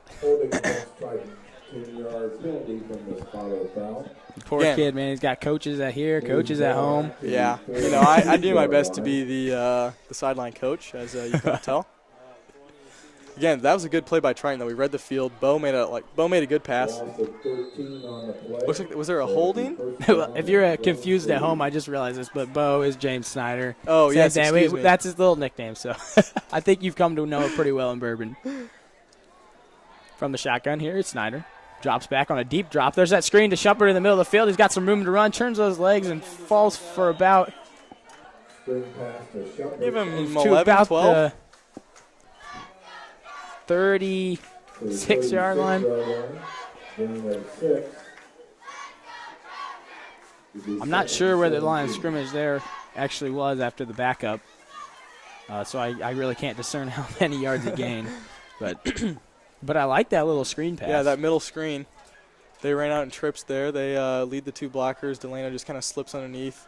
They released. It looked like they released the guard and the tackle on the right side too. Yep. So that's a nice little play. From the shotgun again. Heavy trips on the left side. Takes a snap, looking to that left side. Good protection. Now the pressure is coming. Has to roll out to about the 50-yard line as he scrambles, throws the ball down the field, and is caught on the left side. And the ref signals that Barry came down with that catch. Snyder down on the left-hand side over there, not looking too good. Looks like they're on call time. Yeah, Snyder's over on the Caston sideline. He got hit pretty good, I think, over there, but he's up and on his feet. That's good to see. The trainer's going to still go out there and take a look at him. Obviously, you want to check out your quarterback. He's going to have to come off for a play. But great effort by James Snyder there, extending that play. There was the good preliminary protection was there, and they ended up coming through on a long developing route. But they chased him around. He extended against his body and made a good throw. That's a very good throw, rolling away from his throwing arm. Across his body, he's got to twist his shoulders around, get his shoulders set, and make a good throw while running. That was good. And he extends the play, so he's been doing that all night. He extends the play, but also that's the downside. So you extend that play and you take an extra hit that maybe you wouldn't take if maybe you just throw that away. You take your loss. But yeah, and credit also to the wideouts for Trojans there. They kept running their routes, finding an open seam, and he ended up just kind of sitting down in that empty zone there. Came away with a gain. Yeah, that's what they do. They practice those drills. Well, Connor Pitney will be the secondary quarterback coming in here for the possibly injured, hopefully not, Snyder, but I think he's going to be all right. They're just taking a look at him. Looks like Snyder could go back in. Looks like they're going to give Pitney the go on the 3rd down play here. Going to let James Snyder take a little rest. Triton gets backed up on a false start penalty here to about a 3rd and 9, 3rd and 8 situation. Connor Pitney, I'm told, actually from practice has a pretty good little arm for the size kid he is. He's not a very big kid. I saw him play last week at Warsaw, 2 weeks ago at Warsaw. He looked really good. Takes the snap, gives up the middle to Slusher. Slusher running hard, and he's got a hole, breaks it away, looking towards the 5-yard line where he's finally brought down. We almost had a block there leading the way, but I don't know who that was. Kind of missed that safety. That could have been a touchdown, but still a very nice run by Max. Yeah, great run. That was good. Turned a crease into a hole there. No kidding. Like you said, kind of the patient running. Waited for that to develop, got in that hole, and then exploited it. A great run by Slusher. That's kind of comfortable for your JV quarterback to be able to fall back on, too. That's nice. Yeah, that is nice. Again, with a nice little lead here and you have a solid running game, you can kind of put in the backup quarterback. It's nice to be able to do that. You want James as healthy as you can get. And this is a fumbled snap, kind of. He runs it towards the line of scrimmage trying to get back there. It was a low snap from the get-go. Pitney fielded it off the ground and just put his head down to get back to no negative yards. That's what you got to do. Make sure you're taking care of the ball. Yeah, that's better than trying to pick that up and make something that isn't there. Going to send James Snyder back in, so that's good. Encouraging. He looks all right. Not any limp, nothing like that. He's going in, looks good. Hey, and we got our JV quarterback 4 plays of varsity experience. That's right. So you know. All is not lost. Not that you're keeping track or anything, but. Triton's going to split it out to the right side. Orson and Shumpert on that right side, sending Ethan Berry to the left. Max Slusher is a tailback. Looks like some confusion from the Trojan side, and a timeout's going to be called. Couldn't quite get the formation set there. Yeah, they must have mixed something up on him there. It looked like they could not get to their spot. They started to move in motion from there. I'm not sure what was going on. But so Triton usually splits 2 receivers to one side and then a tight end and the other receiver to the opposite side. Looks like they had a tight end and 2 receivers to the right that time. Not exactly what they wanted. I'm not sure what the – oh, never mind. You picked up on that confusion. I wasn't exactly sure because it looked kind of like that base formation they've been running, so I wasn't sure where the confusion came in. Rather, again, you're down here on the end zone, close to the end zone. Coach just calls that timeout. He just wants to make sure that we're not making any silly mistakes like Caston has been plagued with here in the first few minutes of the second half. Hey, while we got a break in the action here right now, I want to give a shout-out, happy birthday shout-out to Jimmy Snyder, James's dad, up here in the booth with us tonight, celebrating his 28th birthday. Yeah. For the second time, 28th birthday. This is his 28th birthday. Just keeps coming around once every year, you know. Once you get to about that age, you stay the same. Yeah, Mr. Snyder's been in the Triton football program all the way from the bottom, helping with the MCJFL, coming up through the elementary and the middle school ranks, and he's with us now on this varsity program helping out for the high school guys, so he's a great loyalist to this Triton program. From the shotgun, here is Snyder.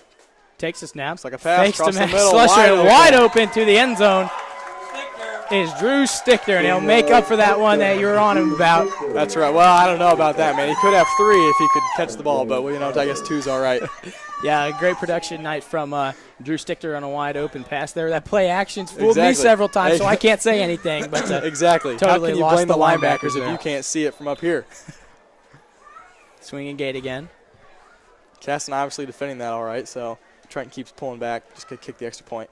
Linker here to try and restart a streak now again, that was snapped by Grant Stichter. Yeah, snapped by Grant Stichter from the booth, but we're going to go.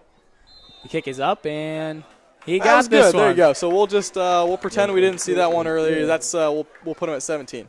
16 and a half.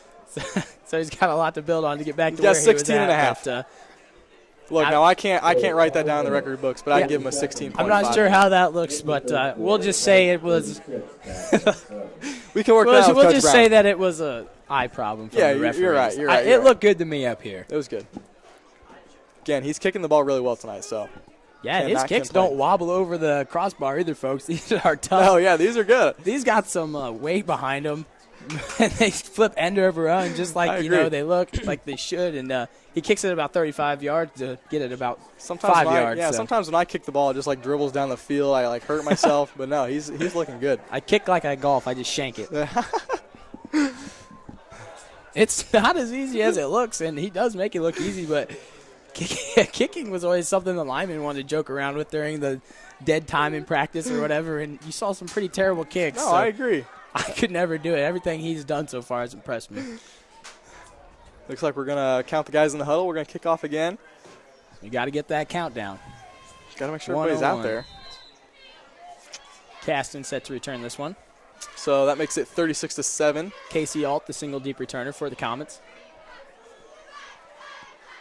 Let's see what he can do on this Lanker with his rhythm steps. Kicks a low one, hits the ground first. Fielded by 35. That is Colton Welker up the middle of the field before being bottled up around the 35-yard line. Not terrible position, so they've got a little wiggle room to see where this series can go.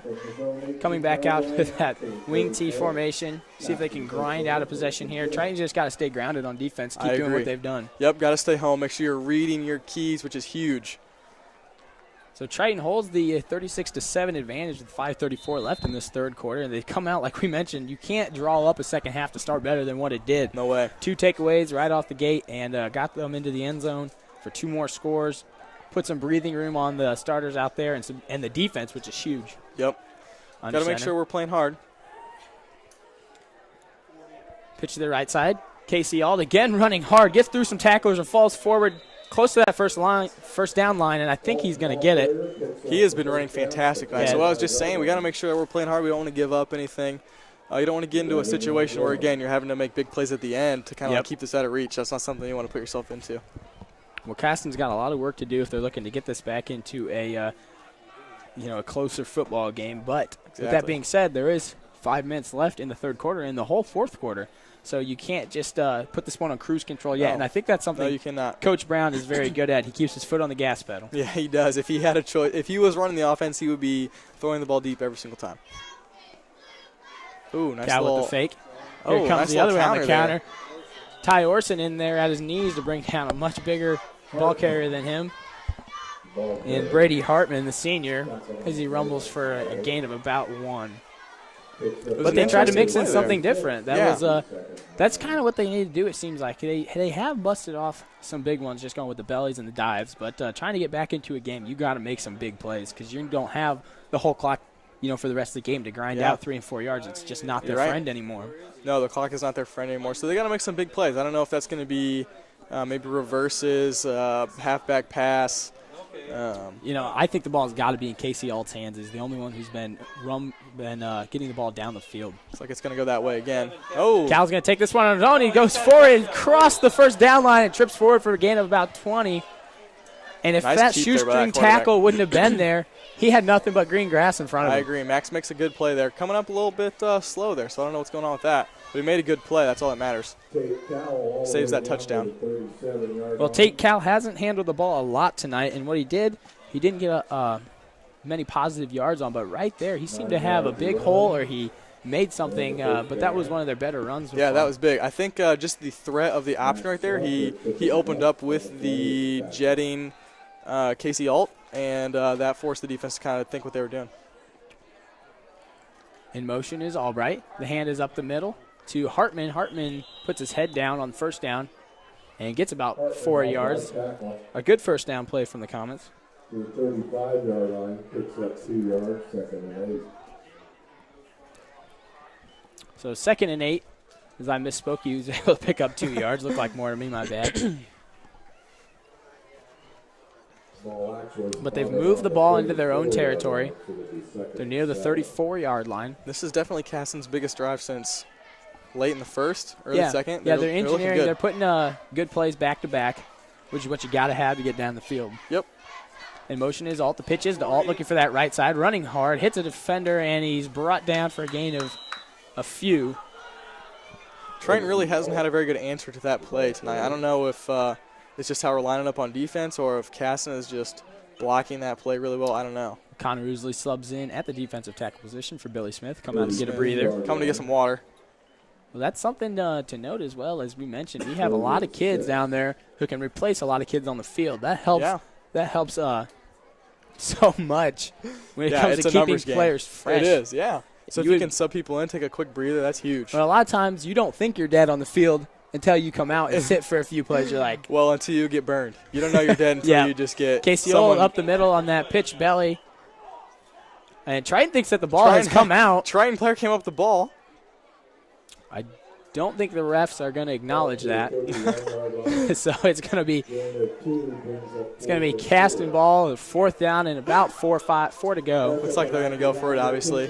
Just got to make a big play here. So Yeah, they cannot afford to punt here, and they cannot afford to turn this ball over on downs. They have to get forward past that first down marker. yeah, if they want to make this game interesting again, they're going to have to convert here. Caston Big breaks play in. for Triton too. If we can stop this 4th down, convert, get some more points, that could potentially seal the deal. Yep. Cowell under center. Takes a snap. The give is up the gut. Nothing A going big there. pile up, and I do not think any yards were gained by the Comets. Maybe No way. lost, but anyway, a turnover on downs. Triton's seemingly potent offense tonight is going to take the field again. And knowing Coach Brown, I would not expect to see putting in the JV and try and run out the clock. I think the Stars are going to stay in there for a cannot little imagine. bit. No, I don't think we've looked very crisp tonight on the offensive side. So if I'd say our second half possessions have looked a little more sharp than what we looked in the first half, so maybe some things were addressed at halftime. But even that first half was able to put up 23 points. That's very true. I would imagine Coach Enos will come out. He'll run some of the basic stuff. He'll try to get stuff down for next week again, make sure that we're looking good, we feel good at the end of this game. Yeah, it's all confidence builder at this point. You don't want to limp continue into to the hang end. on. Fake handoff, rolling out to his right. Nice Drops it little over dump. to Slusher. Slusher running forward and falling across that first down marker for a gain of about 12. Nice vision by James Snyder again. Extending the play, looking downfield, even finding that little dump. Yeah, I like that little play, what they do. They fake the play action there, and then they're looking for that long ball, but it wasn't there, and it was smart on that little slip by Max Slusher to get in behind the attacking linebacker there, and you can dump that off. And like right there, it went for 12. Maybe it goes for 3 or 4, but you're not losing yards, and that's huge in football. Yeah, he's played smart tonight. He hasn't. I don't think he's turned the ball over. He hasn't thrown an interception. Correct. Has And not I think that fumbled. was one of his So big he's looked good. downfalls last year, and the experience has just paid off. This time he pulls it out again, looking across the middle. Caught by Shumpert up by his head. He Nice gets forward catch by Shumpert. for another first down. Triton putting together another good-looking drive. Snyder can whip that thing in there. Like, that's not an easy ball to catch. No, it wasn't. He caught it, kind of pinned it against his helmet. Okay, he didn't quite get the first down. Maybe 1 to go. He was either going to catch that or bounce off his helmet. So But he definitely watched the football all the way in because that hit him at about the eyes. Triton from his base spread formation again. Looks like to the left, Triton, and the wide receiver to the right. Hand off to Slusher this time, looking to get back to the middle. Spins away from a defender, threw another one. Bounces around the ref. Dropped around the 36-yard line, and another first down. Slusher has done a great job of keeping his legs churning, and kind of like to what you mentioned earlier about following his blockers. He had that hold to his right side. He actually made a little jab step and bounced that back in to follow his blockers. Yeah, usually you're not looking to cut back inside on that, but followed his blockers, made a good run. Got Triton. Ethan Berry in the slot this time on the left-hand side. Triton has moved midway into their own field possession now, to their own side of the field. We have 3 running backs on the field. Quick swing pass to Schumpert. Up the field for a few and out of bounds on the first play of that first down series.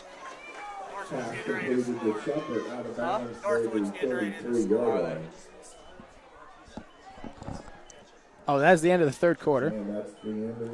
That was a quick third quarter. I guess I didn't realize they had run out already. But at the end of the third, Triton leads HNAC rival Caston 36-7. That was a good quarter by Triton. We looked really good. Yeah, what made big plays early. Coming out of that half, what adjustments could you notice were made there? If there is any, don't stress yourself. I don't think there's too many adjustments made, but they had an emphasis on running the ball. Yep. They obviously didn't run the ball very well in the first half. So, again, they come back out, they want to run the ball. That's exactly what they did. And it helped they had those turnovers, right? So you're in good field position already. Let's run the ball, see what we can get. And that was great. It looked good. Yeah, like you mentioned, I don't think there was a lot to adjust, and we kind of mentioned that earlier. Not a lot to adjust in your formations or your way you're running your plays, but more or less just execution. Yeah, exactly. It was execution. And so I think that's what Coach Brown and Coach Eunice will emphasize the remainder of the game here.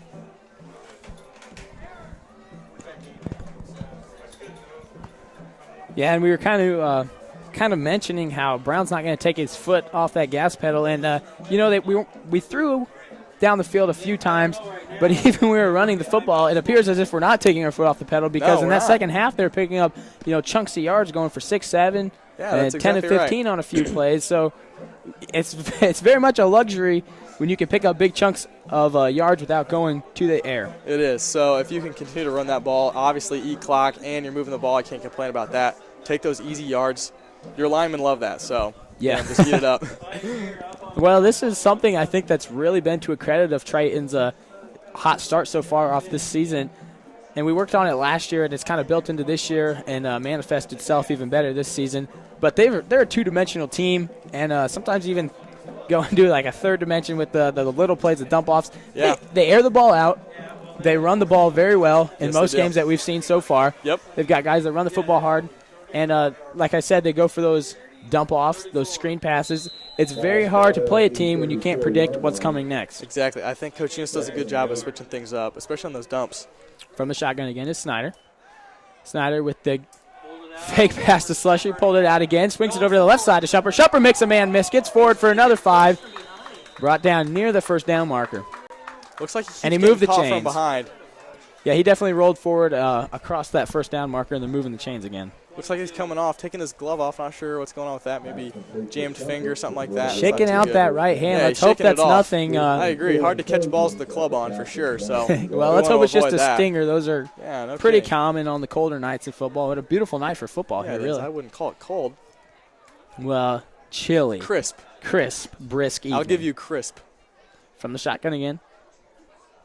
A low snap, but he handles it, gives it to Slusher. Looking up that left side, breaks a tackle. Max making kids miss, almost. Ooh. Falls forward to the 15, 14-yard line. Tried a little bit of a bear crawl there. Almost had it. Hey, they teach that in Little League for a reason.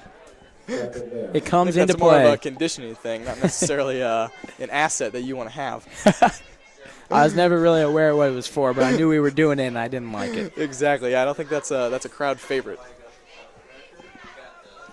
So 11-16 left in this fourth quarter.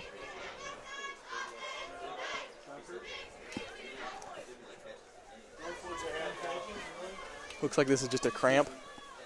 Max has obviously been doing lots of work this evening. Yeah, if you can't see it on the camera right now, Max Slusser is down over there by the left side. Like you mentioned, it could be a cramp. Eric has went over to attend him, and he walked off the field on his own power, limping on that left leg, but. I think that's looks like it's just a little cramp. He should be good for sure. Yeah, the trainer's over there stretching him out. Let's hope it's nothing more. Snyder from the shotgun. Takes a snap. Gives the handoff. No, kept it again. Rolling out to the right side. Keeping his eyes downfield. Throws it across the outstretched arm receiver of Stickler. He couldn't quite get to that one. Threw it to his back shoulder and slipped on that wet sod. The turf, the grass must be a little bit wet tonight. I've seen Caston was sliding earlier at the start of the second. Triton just had one guy slip there. It's doing up.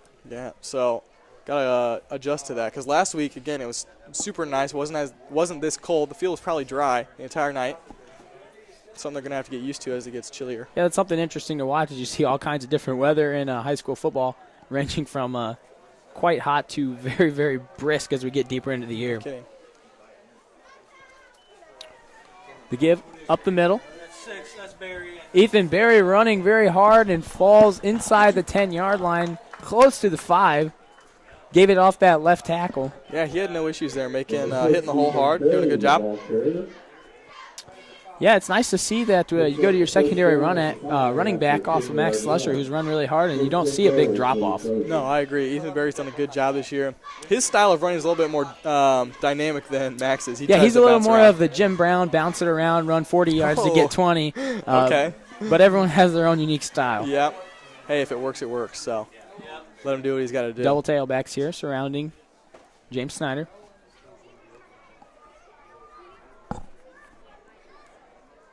Takes a snap, gives the Lee Mullet running hard, keeps the legs turning, and walks into the end zone for another Trojan score. 6 more go up on that new scoreboard. Boy, it's nice to break in that scoreboard in this way, isn't it? Yeah, it is. No kidding. 42-7 with a PAT That's some awaiting high-scoring Trojans. games starting the season off. So we're just making sure all the lights work. That's right. We haven't got up into the 8s and 9s on the left side, but the 7 works. That's right. 7's good, so can't complain about that. Good purchase by the athletic director here. Yeah, this field's really looking very, very nice. The banners down the field there looks good. look well, and a beautiful scoreboard. That's right. Nice tee in the middle. Grass looks green. Got to keep a tight ship. This is going to be and another one next falls week we'll through for home. Brandon Lanker. That'll be our 4th game in a row at home. So yeah, it's nice to start on a 4-game home stint.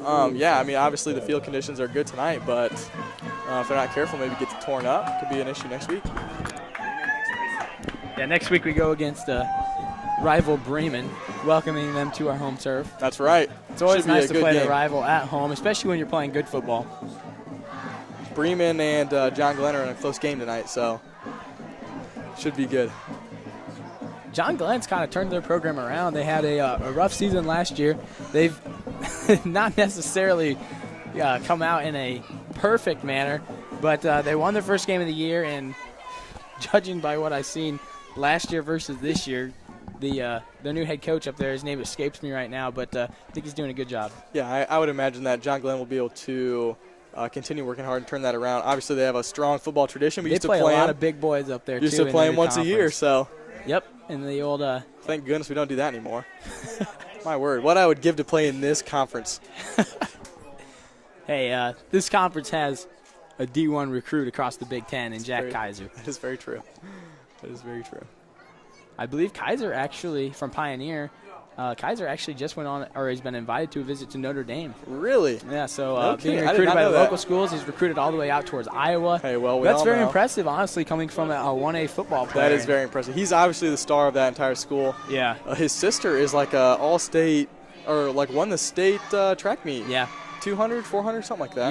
Yeah. I remember hearing something about that. I don't know much about track. Runs in the family. Yeah, neither do I. I mean, yeah, very Usain talented Bolt family. is good, right? That's about the extent of my track knowledge. I think the reign's about over for Bolt. Is he done? But he didn't win at the World Championships. Oh.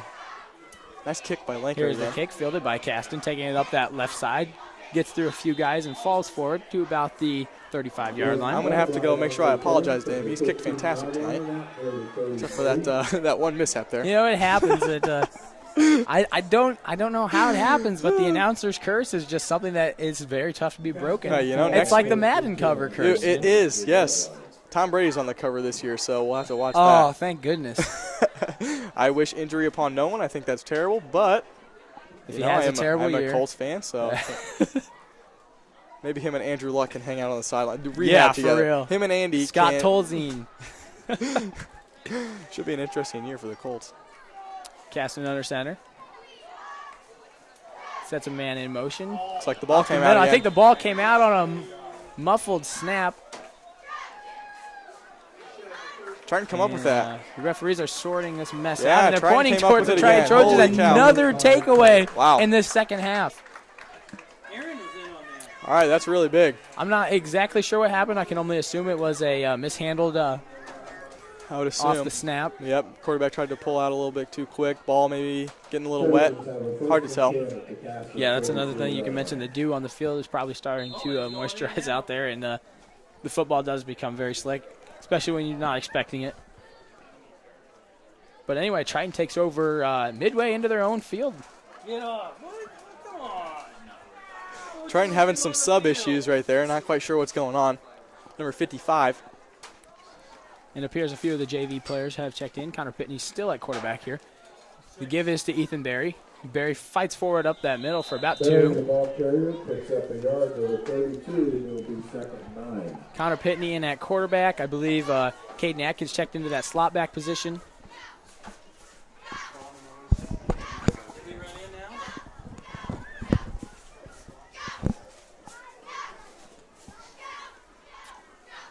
Hey, Roger. You know Aaron's in there now, right? So as the score stands at 43-7, 9:38, 37 as the clock continues to tick in the fourth quarter. Looks like we just got some of the JV squad in. See if we can move the ball down the field. Pitney barks out the cadence. The give is again to, I believe this is Ethan Berry, as he stopped right at the line of scrimmage and Yeah, dropped nothing for a going there. loss. Trenton Kreff now checking into the ball game. Hey. 34. Kreff will It'll be replace 3rd and 11. Lee Mullet. Okay. Make that the 35-yard line. 3rd and 12. All right, so I personally would love to see the JV play really well for this quarter. I know they obviously won't be getting a game tomorrow because Caston can't field that team. So Yeah, and I think that's another reason that Brown wants to get them in there, still keep those guys fresh. And Exactly. in the swing of things as the season progresses, it's really disappointing that they're not able to play on Saturday. These guys work hard. I always thought the JV kind of got the raw end of the deal. Yeah, they do. They were at every practice and don't always get to play on Friday night. Just kind of buying their time until that's them out there on that field, and then they have to wake up the next Saturday, sometimes getting home late, and play on that next Saturday another game of football. So, the JV probably needs a little more credit. yeah, they do. Especially because if you have this many guys on the field, you can practice. I know that in times past, Triton always hasn't had enough to really get a good 11 on 11 in. So it's nice to see all these people out. So we're in a stoppage time here.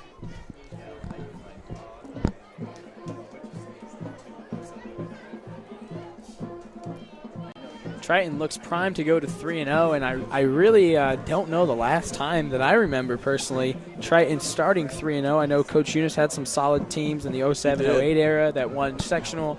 I'm not sure how they started. They were in probably a bit tougher conference. But nothing to degrade this 3-0 start. No, if that's, of course, what it turns out to be, which all indications point towards that. I know this has been a good start for Triton. That LaVille team's usually pretty solid. They have been the last couple of years. I think they maybe lost a few players in their Curte, I believe was his name, the running back, who was very, very solid. This pass across the middle, tipped by Caston, and falls incomplete. But throws a little high. I do not want to downplay that LaVille victory, though. I mean, LaVille, No, that's very big for even us. having lost maybe one or two players, they still, I think that was most of their team. Yeah, I don't know. Lost exactly a few who seniors, returned. but LaVille is a bigger school than us, and they're usually a very solid football school, so that's a big win. They are. Triton, of course, next week will play rival Bremen, like we already mentioned, and they get it at home. Boy, it'd be pretty sweet to see them start off 4-0, and I think they have the tools in place to do it. They do. And, they have the opportunity. They're clicking, and the coaching staff, they know what they want from the boys. And all credit to the coaching staff as well, because they do everything except for go out there and make the plays. Yeah, they do. So, the coaching staff is fantastic. I think they're primed to put up a very, very good fight against the Lions, and I think if things go well, we could end up 4-0. I think so, too. Coach Brown is he's turned the wrestling team around. He's looking to do the same thing with the football team here. So Coach Brown's an awesome guy. Cannot say enough good things about him. Doing a great job. Love to see it. Coach Brown, and I was very pleased to see Coach Eunice come back on the staff after his leave of absence for about 2 or 3 years. He came back, and 3 years. He knows as much football as anyone. Yeah, he does. Slusher's right foot comes into this punt. Good punt. Drops at about the 10-yard line. and picked up by Ethan Berry. Nice little kick there. Gets it to stick. That was good. So the 11 or the 12 is where Caston will take over possession in the fourth quarter with a lot of green to go if they're looking to put another score up on this board. Looks like we got some activity down there. Yeah, how about this student section? We've had pretty good numbers, and they've come out to support. Hey, they're eating it up. We'll see if we have any loyalists sticking around when it gets to 30 degrees outside. But Exactly. great to see the students involved in this right. program. Hey, when it's nice outside and you're winning, not much, Everybody's a fan, right? Yep, that's exactly right. Just like the crowds we've had on hand here for the start of this I season. I mean, agree. the parking lot, I was trying to find a spot last week. I showed up late to the game. I couldn't I believe had it. to park way out there in the middle of nowhere. All in motion. The quarterback keeps it. This is Cowell being brought down after a gain of about 8. Looks like it's a mix of JV and varsity on the defense right now for Triton. Yeah, that's something the coaching staff likes to do is get some experience for their JV guys, but also leave the leaders out there on the field so they can learn from them. Exactly. Yeah. Looks like new corner number 11. New corners in. We got some 11, safety. I believe, would be Caden Atkins. So yeah, new safety. Max Slusher's taking a break right now, getting a breather. So we kind of shuffled our secondary. Number around. 11 is junior Caden Atkins.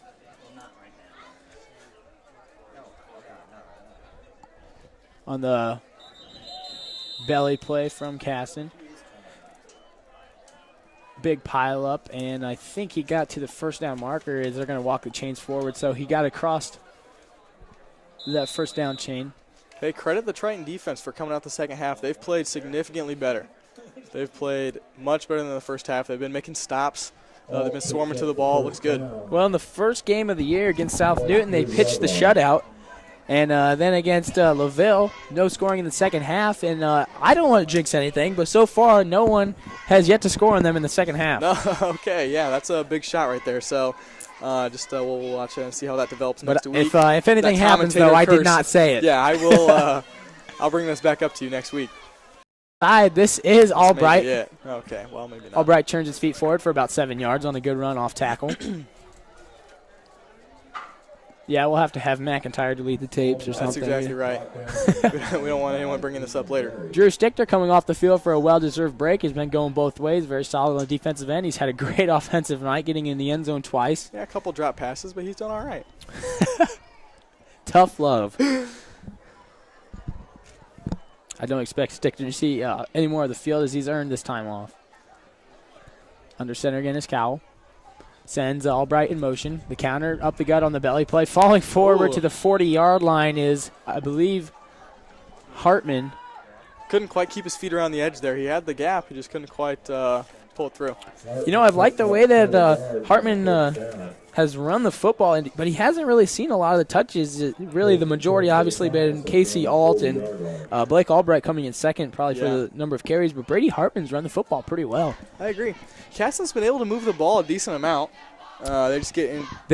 They've moved the football but stalled a lot of drives. Yeah, that's exactly right. So they have a couple penalties that stalled drives. Turnovers, obviously, those will kill your drive. Under center again in motion. Quarterback keeper off the right side, bottled up by the defensive line of Triton. I believe that was Hunter Baker in there to bring down the quarterback. Hunter Baker's another big kid. I was in his weights class last year. He did a lot to improve himself in the weight room. He started to get very strong, and I know he started to work a lot on his lower body. He used to have this massive upper body with kind of bird legs, but he stands all of 6'2", I'd say, just by guessing it, not looking at the roster. But he's a big kid with a lot of potential as well. Under center again is Cowell. Sends him in motion to the right side. The pitch here is to Alt. Alt turning his leg the way.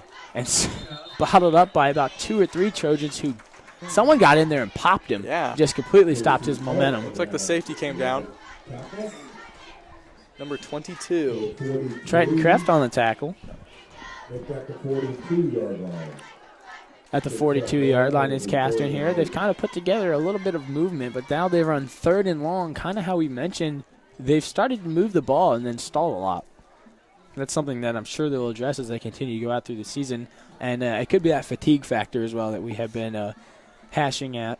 I'm sure that has something to do with it. They all the guys who are on the sideline still look like they've got pretty white jerseys. Doesn't look like they have subbed those guys in and out Yeah, I don't much. think they've seen the field much tonight. And that's unfortunate. Did they get the time off? I think this would be a timeout called by Caston as they were getting close to that delayed game call. All right, that's good. Don't want to take that penalty there. Hey, how about Vincent Helton's neck roll on a side note? What do you think about that thing? You know, it makes him about 6 inches taller. Oh, yeah, he fits it well. You know, you got to be pretty tough to wear one of those. That instantly increases your toughness by about 2 percentage points. It definitely goes up. I agree. They definitely make you look meaner. That's right. He fits it well. I always like those kids, though, that had the neck roll on. You're like, uh-oh, here comes the tough guy, and then they rode the pine. Yeah, so like Spangle. Oh, yeah. The classic neck roll. The number 46, Nate Spangle, back in the day. He turned out to be a pretty good player. So again, yeah, all in good fun. Nate's at DePaul, and he's continued his football career. No, he is doing really well. He's doing very good. Vincent looks like he chipped the paint off the front of his helmet, too. I think that was on purpose. Yeah, I don't know, but he's probably going to want to start tackling with his head up before he gets called for something. That's right. You know, this concussion stuff's a big deal. Maybe he should tackle those dummies. Yeah, everyone's helmets look really, really clean, and then you look over at Vincent, he's got this big white spot on the front of it, but what's up with I guess that? he's not scared of contact. I really love the uniforms that we have. Yeah, Coach Brown's done a great job in getting these guys looking very sharp. No kidding. Oh, counter. Here's the counter. Left. This is of course Blake Albright scamming forward to about. Looks like he got all the way to the 35, the 30-yard line maybe before he was knocked out of bounds. And he had some wheels under him when you get him out in the open field. Yeah, no kidding. That's what Caston has been looking to do all night. Obviously, Triton's JV squad didn't quite pick that up in time. Hey, I like Triton breaking the mascot back out. I know, been a while huge. since we've seen him out. That's big. It looks like he got some black sweats on down there. Well, he needs them, man. He does. It's cold out. He's cold. But, right. Yeah, great to see the spirit of Triton I still love alive the mascot. and well. I totally agree. The mascot's huge. Well, it disappeared for a while. I don't know where it went, but good to see it back out here. If you looked hard enough, you could find it in the storage room. Oh, it was somewhere, yeah, for sure. I think I've worn that thing a couple times.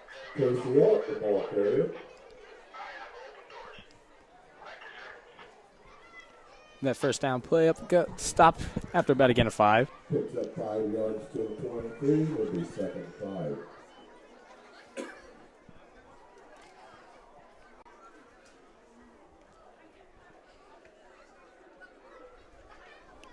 Man, Grant Stichter's phone's blowing up with all these fans listening to him. First 3-0 since 2008. So, again, that would be the last time we won a sectional.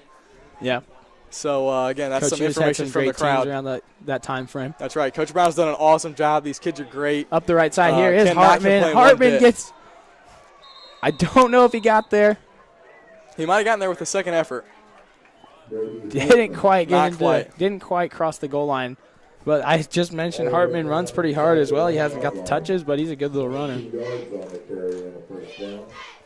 I think at some point during this season, I was told that 07 or 018 that one section was going to be recognized, actually. Really? So, yeah, that's cool to bring back that. some of the alumni.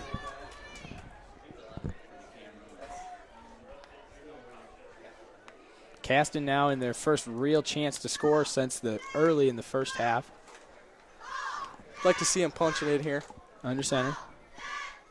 Sends a man in motion, gives it on that pitch belly straight up the middle. This is Albright. Albright gets into the end zone for the score. That was a good drive by Caston. And that is the first, second half touchdown I think the Tritons allowed since the season started. But yeah, so I don't want to bring up who talked about that earlier, but, but of course, good drive by Caston. Can't take that away from him. Yeah, and I think we had a lot of our JV guys in there. We did, okay. No, that was a good drive by Caston. They kept their feet turning all the way down the field. They didn't give up and stall in their tracks like they've done a couple times tonight. That's true. That was a complete drive by Caston. They looked good. John Glenn leads Bremen 21-6 late in the fourth quarter. Wow. Okay, so that's primed to be a good game next week, for sure. The 2-point attempt bottled up by the Trojans. And Caston will be set to kick a one away to Triton. So Triton comes off the field after Caston punches one in. First score since, I think, the first series in the first half. They haven't scored since then in the first quarter. And 43-13 on the scoreboard with 2 minutes, 45 seconds left in this game. So it looks like they're going to send in the JV return squad as well. Looks like they're really buying in, letting the JV team get some time, which is awesome. Yeah, great to see those boys out there on the field. You love to see that. I would love to see them punch one in here. That'd be huge. Yeah, that'd be great to see. It's great to see them get a little taste of under the lights. Yeah. It's a lot different than playing Saturday morning. No, there's nothing better than Friday night, for sure.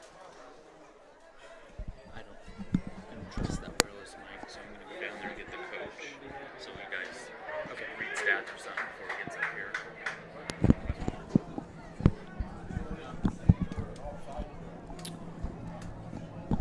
So we'll get another look at Caston's kicker, who we haven't seen for a while. No, haven't seen him much tonight, which cannot complain about that. The defense has, I think, last year we had some offensive output in the sectional game, put up 50 against Caston, 41 the game before that, and in the 40s against Knox. So we had the offense at times last year, and it's definitely improved this year. It's a lot more consistent there for most of the games, most of the game. But I really think it's the defense that's improved more than anything. Ooh, missed that one there on the... Kind of a squib kick on the ground. Yep. Fielded on the right side, up the sideline, and drugged down at about the 35-yard line. Yeah, so that's a good field position for the JV squad to come in. Looks like they're mixing in some of the varsity offensive line, hoping that they can move the ball down the field. And a few of the varsity is going to stay in there.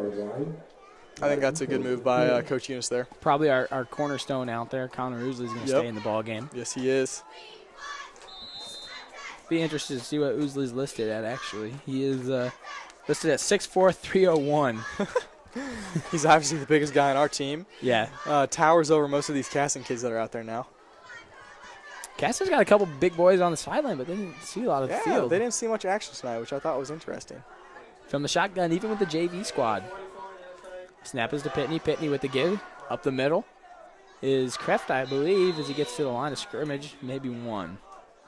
I don't think we've had to kneel the ball yet this year, but I would imagine that if we had to do that, that would come from the shotgun as well. I think that Triton exclusively comes from the gun. Yeah, I didn't see him go underneath the center this game, and I can't really recall in the last two games if you maybe have a better memory than me, but I don't remember them going underneath the center at all. No, I don't think they do at all, actually.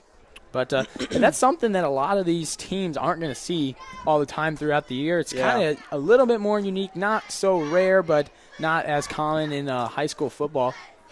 So that's something they have to adjust to, these opposing defenses. Yeah, for sure. I know that we're kind of unique. I know the Pioneer, one of the best teams in the area, runs almost an offense exactly like Caston's. They're going to be under center almost exclusively, whereas Triton is out of the gun. That was Hunter McIntyre taking it up the belly play. Running pretty hard for a gain of about 5. 3rd and 3 for the Trojans here, with $1:30 left on the clock in the final quarter of this football game.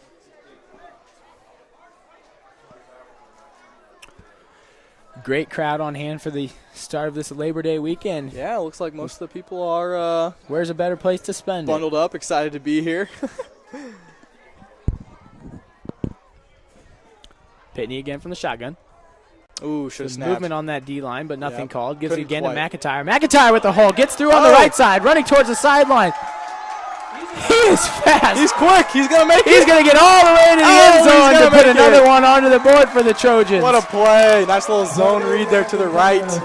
Well, like you were saying, it'd be great to see these guys get into the end zone. They didn't have to engineer much of a drive. No. Hunter McIntyre made it all happen himself. And credit to that offensive line up front. He had a hole to hit, and the rest was his. No kidding. Credit to the offensive line. That's big. I was surprised by his quickness as soon as he got to the open field. He turned on the afterburners. Yeah, there's no way. That safety took a good angle and everything. He just outran him. The McIntyre's historically pretty good athletes throughout the family, and I think Hunter's pretty much prepped to be in the same shoes as that. I would imagine so.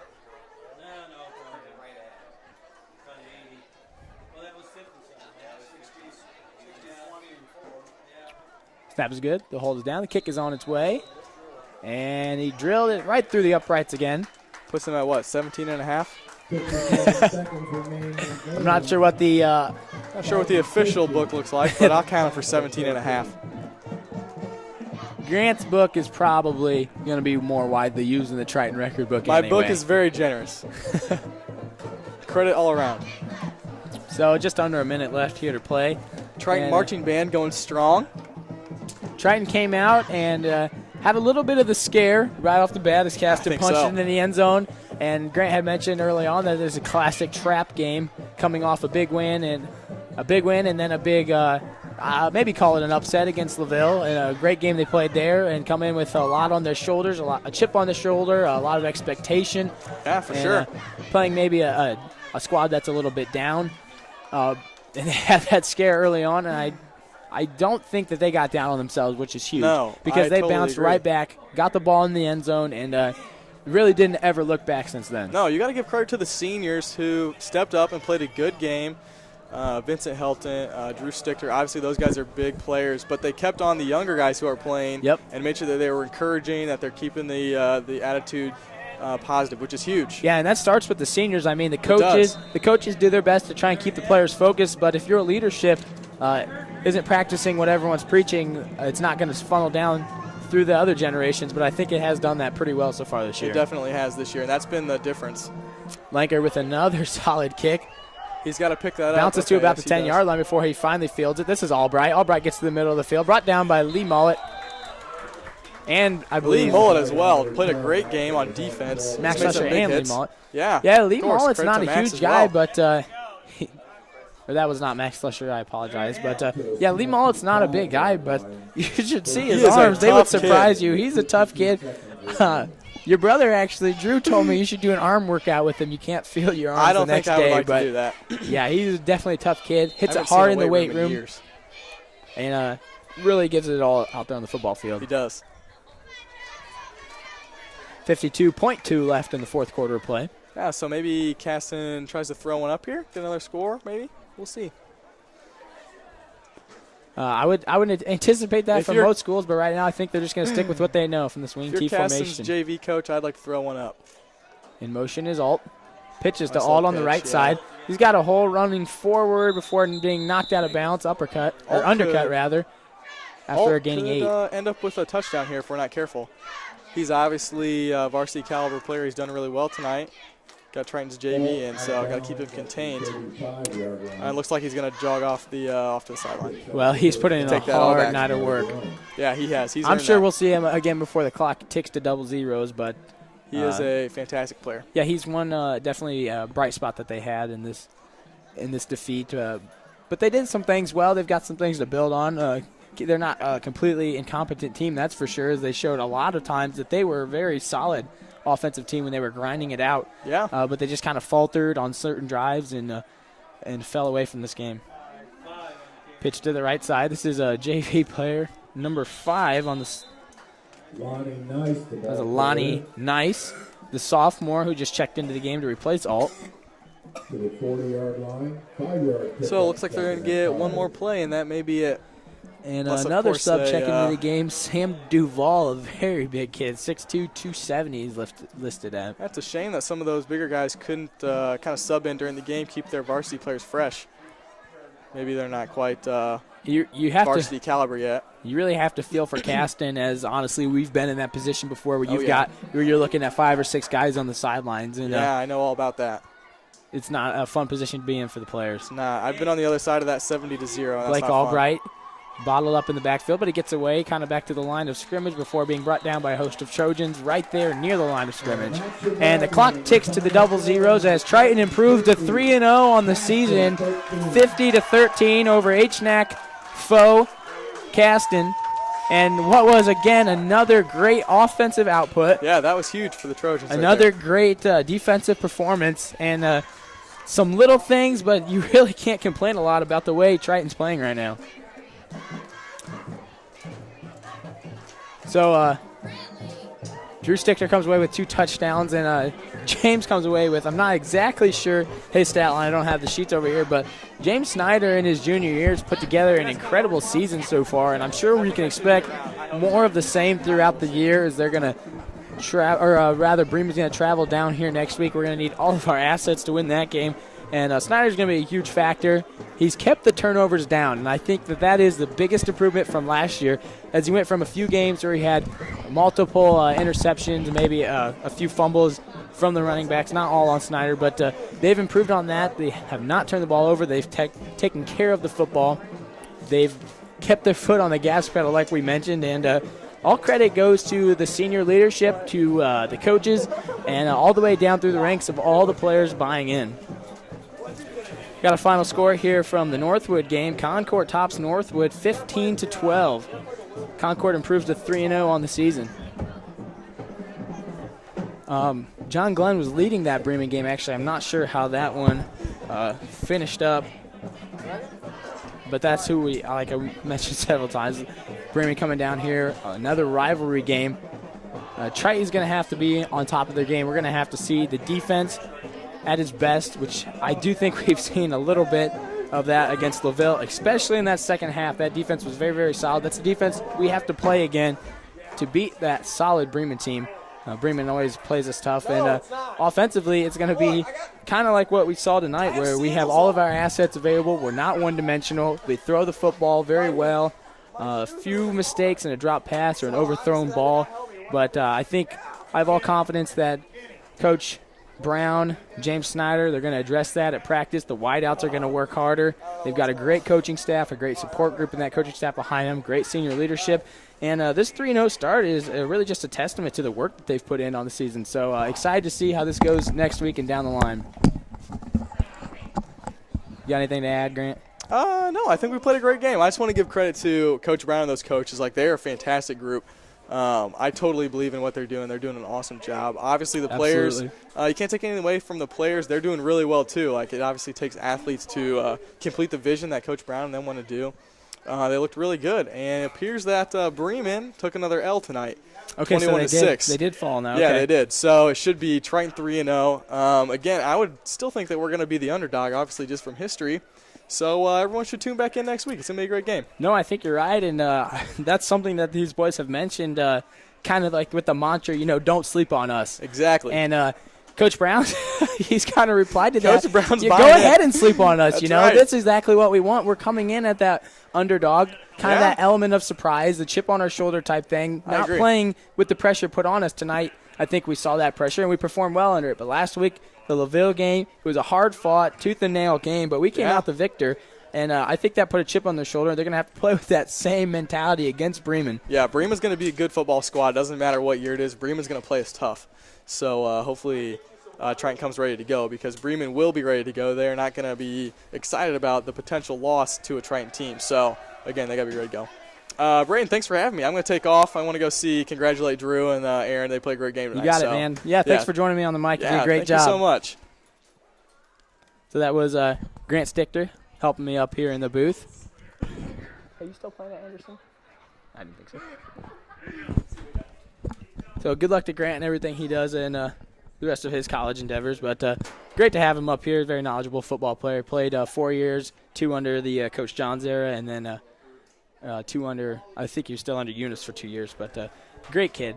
We're going to try and get Coach Brown up here, I think, for an interview. So I'll step away until then. If not, I'll be back to wrap things up from the Tundra.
Backer in all conference. Yeah, I don't know offensive about all lineman. that, but you come out on this start of this season 3-0. You're playing some great football.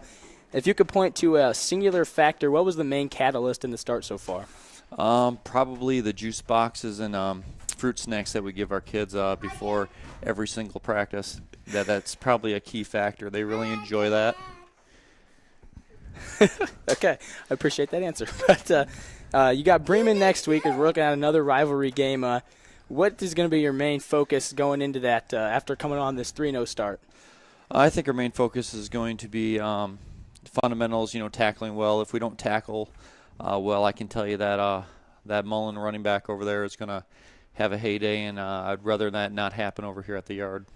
Yeah, well, a great start to the season. Look like you're playing some great football. I look forward to seeing a rivalry game next week and seeing you back here. Good luck next week and down the road. All right, thank you very much.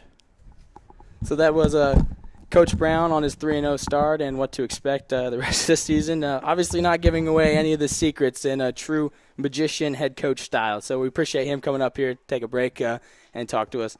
Well, to wrap things up from Triton territory, Triton holds on again to win another.